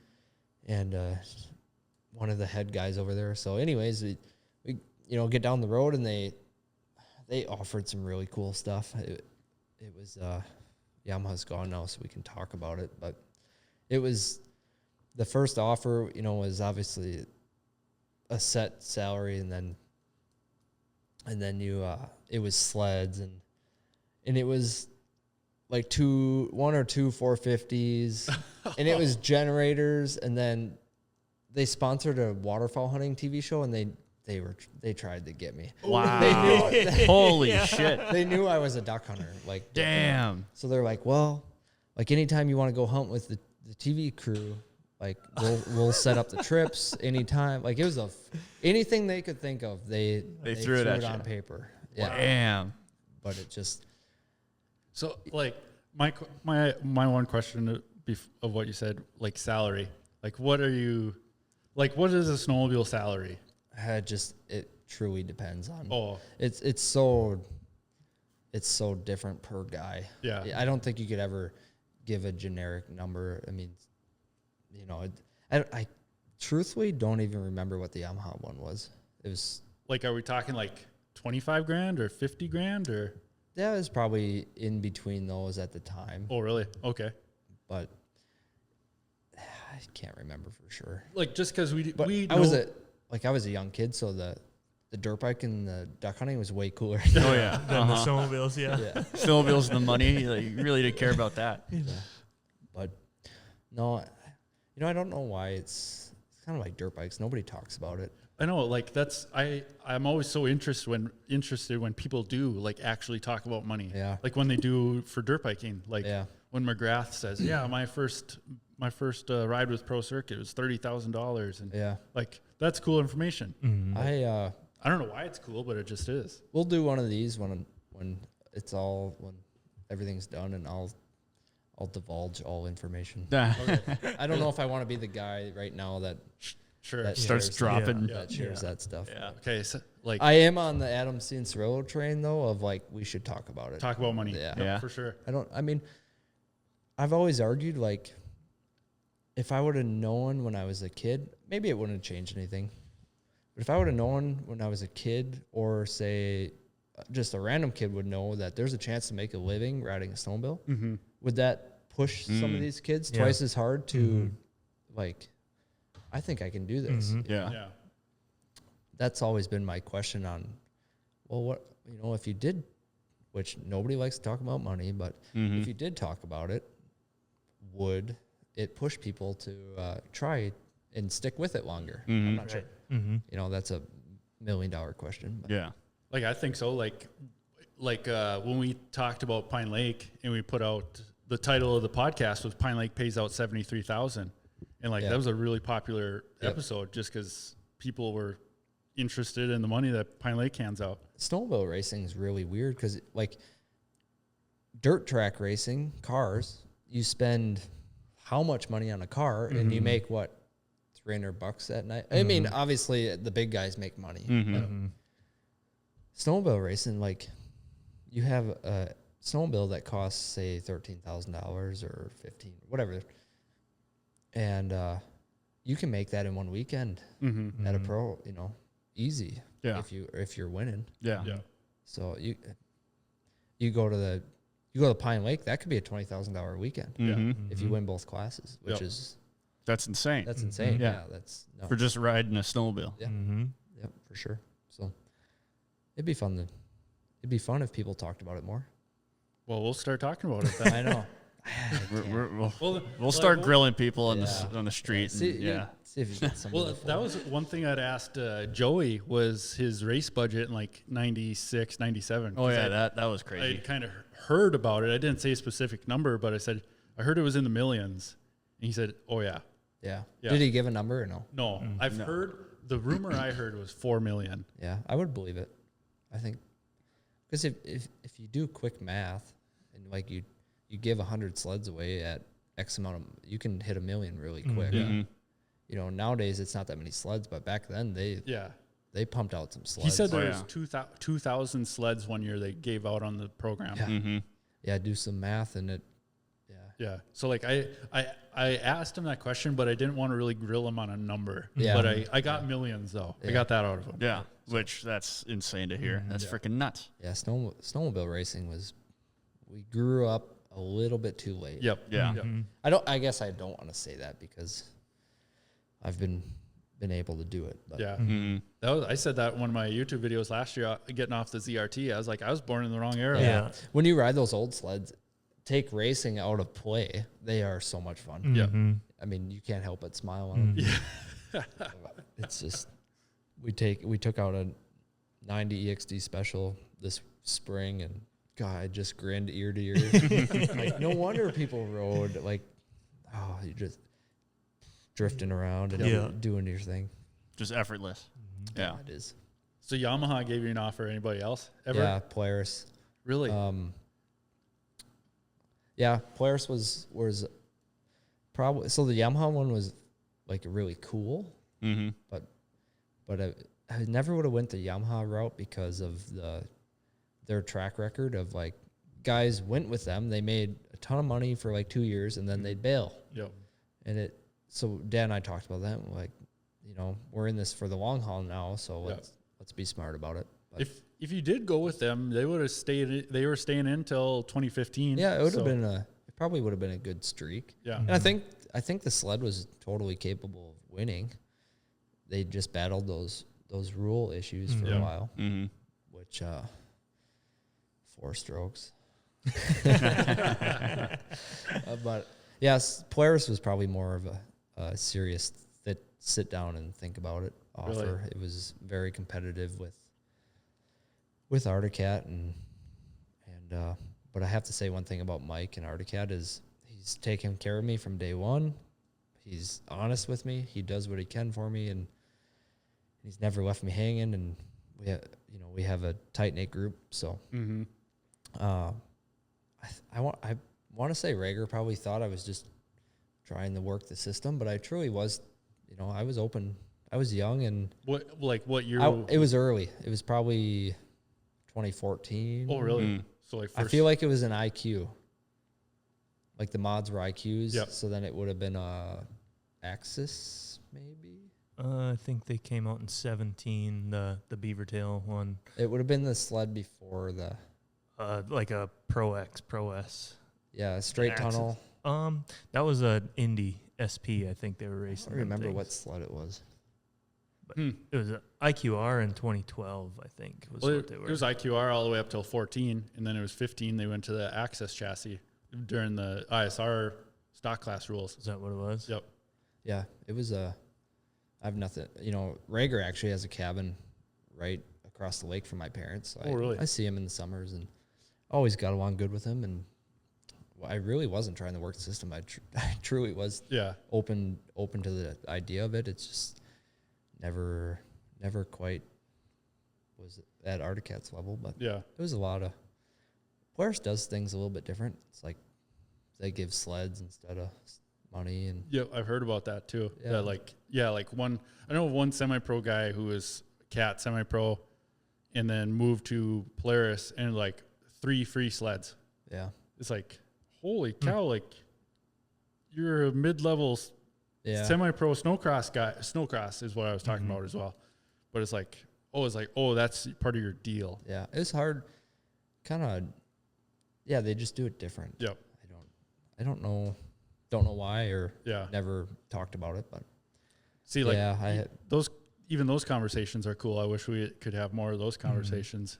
I think it's a small industry, so you have to be really careful and Yeah. at the end of the day, you know, everything's confidential. And Yeah. I mean, Kyle still has an NDA we can't talk about. Mm-hmm. I know it. yeah, what the heck? It's eating away at me. Is it? I bet it is. Yeah, if I can. I bet it is. Keep secrets about 98 XEs. Yeah. Yeah, What's so special about them? you're gonna push him. He's gonna spill the beans. Yeah. I poke him every episode. Yeah. It don't. It hurts, man. It's different times now, though. It's Yeah. see what the sled world does. Hmm. Hopefully, we can get some snow. Yeah. Be Yeah. cool. Hopefully do some ditch racing this year. Oh, I'd love that. Absolutely. Huh. Well, it's been Not quite 3 hours, not but quite 3 hours. 2 hours, 48 minutes. So, yeah. Yeah. Goes by fast. I just one last kind of question here for you. They talk about it in the motocross world sometimes when you have a kid, your outlook on like racing kind of changes. Like, did you feel that at all like this past year? I don't think so. No. I don't want it to sound bad either, but I am so focused on race day, on winning. I don't want to say anything about I hate losing. Yeah. And this year was tough. We battled the sled a little bit, and at the end of the day, like I have my number one focus is to win a race, and yeah, Like, it didn't slow me down. I mean, like he was born, Benjamin was born on. He's a motorsports freak too. He went viral. It's gonna be bad. Went viral on Yeah. TikTok. really? Yeah. Yeah, not even on purpose. Yeah. It was great. It It was was the cutest thing ever. the cutest video. And my sister does my TikTok because I'm not. I try, but I'm not a TikToker. Yeah. Yeah. Don't get into that. No. And so she's like, "Oh, can I post that video of Benjamin?" And I'm like, I was a little like, Yeah. I don't know if I need people to see him, and he got 5 million views. No way. Yeah. Oh, I'll have to look at that. My wife sent me it, and I was like, "Oh, that's Herfindahl's kid." She's like, "Oh." she had no idea. Yeah. Oh, That makes it so even better. funny. Yeah. He is adorable and he loves dirt bikes. But yeah, so to answer the question, no, Ben was born on Wednesday. We went to Ironwood. I didn't sleep much that weekend, and we swept the weekend, had an awesome weekend, and I haven't thought about it yet when I'm on the track. But I hope it stays that way. I want to race. Like I don't want to quit ever. I just want to go. Yeah. Go. I'm the same way, but That was another question. Like, how many years do you see your until I can't. like? Yeah. Are we going to be racing 40 plus against Yeah. each other? Yeah. I I hope. hope God so. damn it. I hope so. Yeah, you're screwed, brother. Yeah, I don't think about it too much, but I was in, being in Thief this week. I'm like, oh, I'm so amped up to go racing. I lost. There's like 2-year stretch where I struggled and lost. Like I was burnt out. It was probably in the 2021 ish range. I'm like, I don't know how much longer I want to do this. You know, I've kind of, I'm satisfied with what I've done. Yeah, but then the fire got lit. I'm twice as deep into it now as I ever was. yeah. But yeah, kind of going full shimpa into it. Yeah. And your vlogs you started doing last year with your buddy Alex. Yeah. Alex, we need to talk about Alex. Yeah. Because you guys know how the modern racing works. Like it's a social media Yeah. numbers game, unfortunately. And I don't think results speak to the level they used to, which is kind of a bummer. But I completely went against social media for way too long because it is truly an asset. And I think a guy could do a whole podcast on just talking about younger riders building social media from a sponsorship standpoint and how powerful those numbers are. And to me, it's kind of silly, but it's that's where Alex comes into play. I'm not a computer guy. I probably should be, but I'm not. And I'm not a camera guy, and I don't like to do that stuff. So Alex, on the other hand, has a huge passion for it. So I graduated with Alex from Eagle River. Been best buddies for way longer than he was the one who rode to school with me every day as we grew up. So Yeah. he's That's pretty actually- cool then. He's actually a good rider too. Yeah. Like he raced at Ironwood that one race. I let him race my 500 sled that I won with. But he's a computer techno guy, and he's a wizard with a camera. So I hired him on to do all my social media stuff. I still post, like it's still me, but he kind of dials me in with photos and whatnot. And we started doing those vlogs, which was, I love watching the motocross ones. So I was like, I kind of want to do that. Like I'm not a very good talker. probably not the most exciting to listen to, but I'm like, I like to do that stuff. Yeah. And so we do that. We do some dirt bike videos. He rides moto a lot with us. So it's Alex and then Colton Swantek, who actually is Tony Swantek's son. Colton and Tony are Judnick's main. Oh, really? Colton is Emil's mechanic. Oh, okay. Really? Oh, that's pretty neat on how they're all tied in. Yeah. So I do what I do. Alex works in the sled. He's done all my stuff. He's done like Toby photo stuff, fly photo shoots, FXR. I mean, he's done it all. Yeah. And then Colton is the number one Polaris guy's snowcross mechanic. Yeah. So it's like we graduated together from this little town in Eagle River, and we're all doing totally different things, but we always joke around about this. Like, who would have guessed? Yeah, totally. So, Huh. but yeah, Alex is a huge part of our program. He does he goes above and beyond for me, and truthfully can't say how much I appreciate that. Yeah. To have somebody film for you is one thing. It's super cool. But then to have him do it, and he's so good at it too, is another. And I think half the battle with filmers is not understanding snowmobiles. Yep. He knows where to go. Yeah. Like, you don't have to tell him. Yeah. I mean, he knows, like, hey, that corner's cool. He's like, yeah, I know. I was already there. Yep. Like that's I have that thought because when we were like little kids, I was always the one filming my buddies doing like stupid stuff or something. Like I was always the filmer, and I have that filmer mindset. Like I've thought about during the race sometimes, like, oh man, if you were like sitting right there in that corner, this shot would be so cool. Yeah. Like I think about cheeseburgers when I'm racing. Don't you get hungry when you're out there? No, like I distinctly remember like the year it was super watery at Nadawash. Your primary clutch blew. Oh yeah. Wes came by and sprayed you and Todd, and my belt kept getting wet like every single right-handed turn. Okay. And I was like, after like lap 4, I was in no man's land in 5th. Yeah. I was so over it. I just distinctly remember just like riding and just like, like a couple. I don't know why I just remember that. Like just coming down the straightaway, it's like, all right, I'm in 5th. I'm done. I'm ready to be done. Yeah. Once in a while, I just get so hungry. Like, man, I can't wait till I can eat when I get back in. You're like 3 laps ago. I'm like, I wonder what they got in the trailer right now.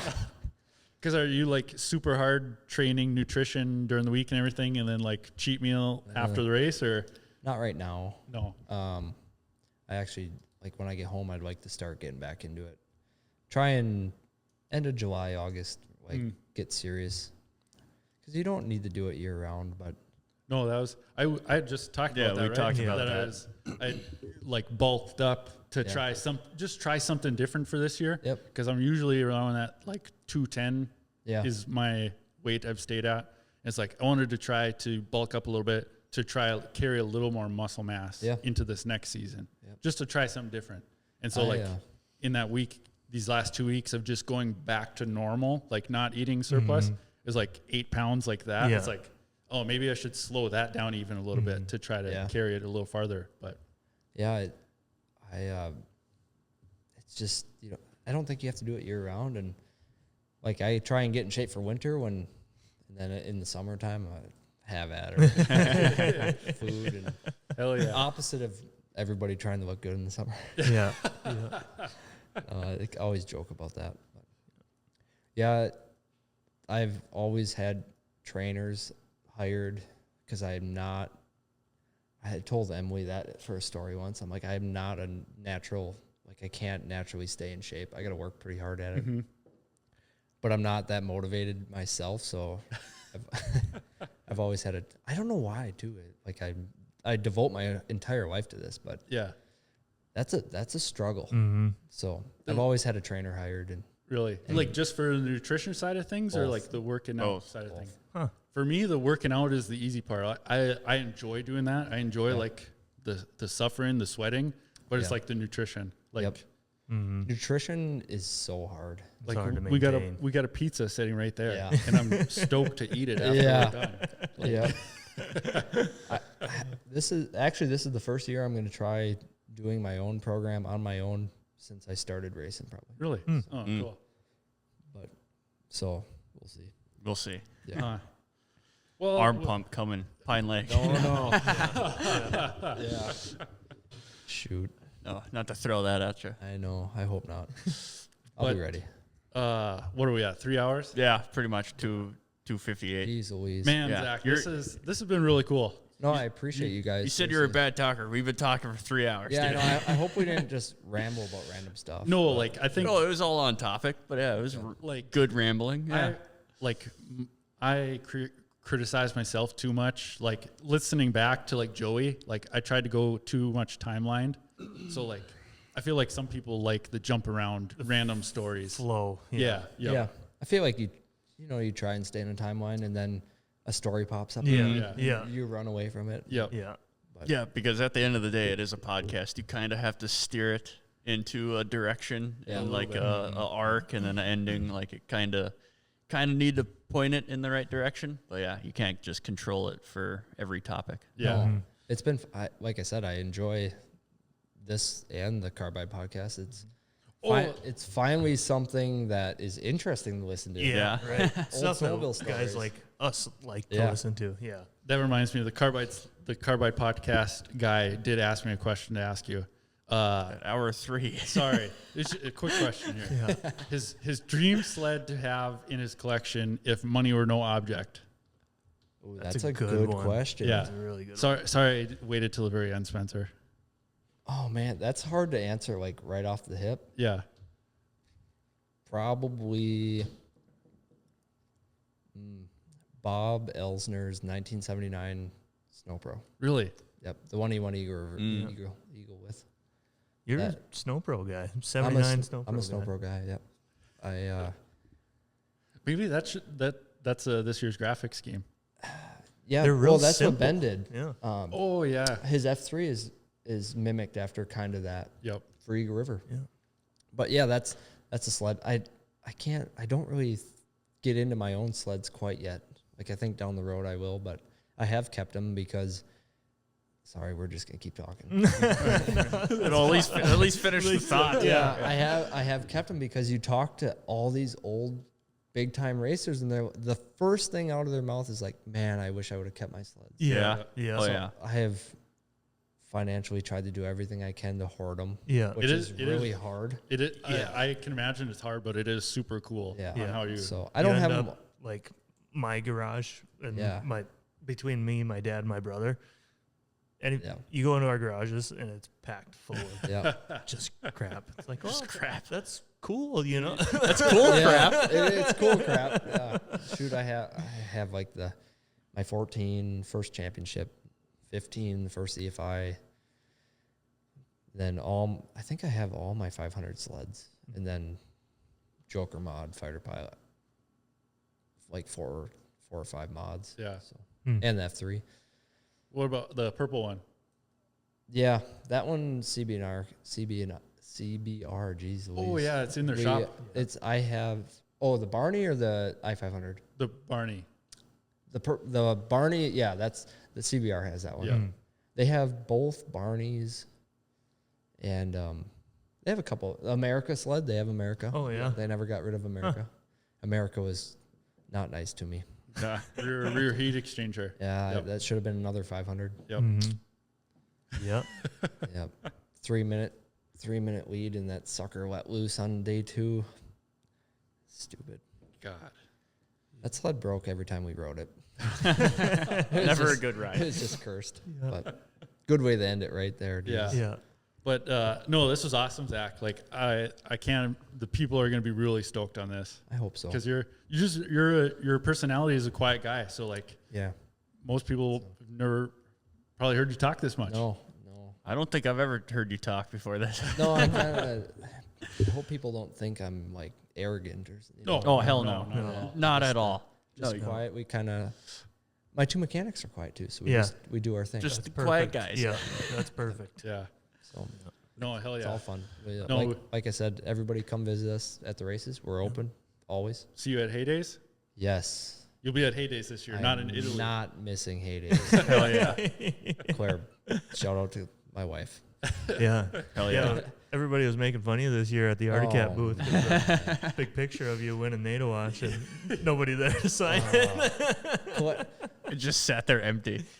No, the poster that Well, I wasn't at Haiti, so Oh, I was the just- The team poster we all signed. Yeah. was was pictures of Herfindahl. that. he's Yeah. the only one Yeah. out there. Yeah. That was a bad deal. Mike kept sending me pictures too because he knew I was just bummed out. So he's like, "Oh, look at this!" And then there was a really cool banner, and he's like, "Oh, look at this!" I'm like, that's enough. Like you can just cut it off. I already feel bad enough. Jeez. No, we really appreciate it, Zach. So Yeah. this has been really cool. Thank you guys.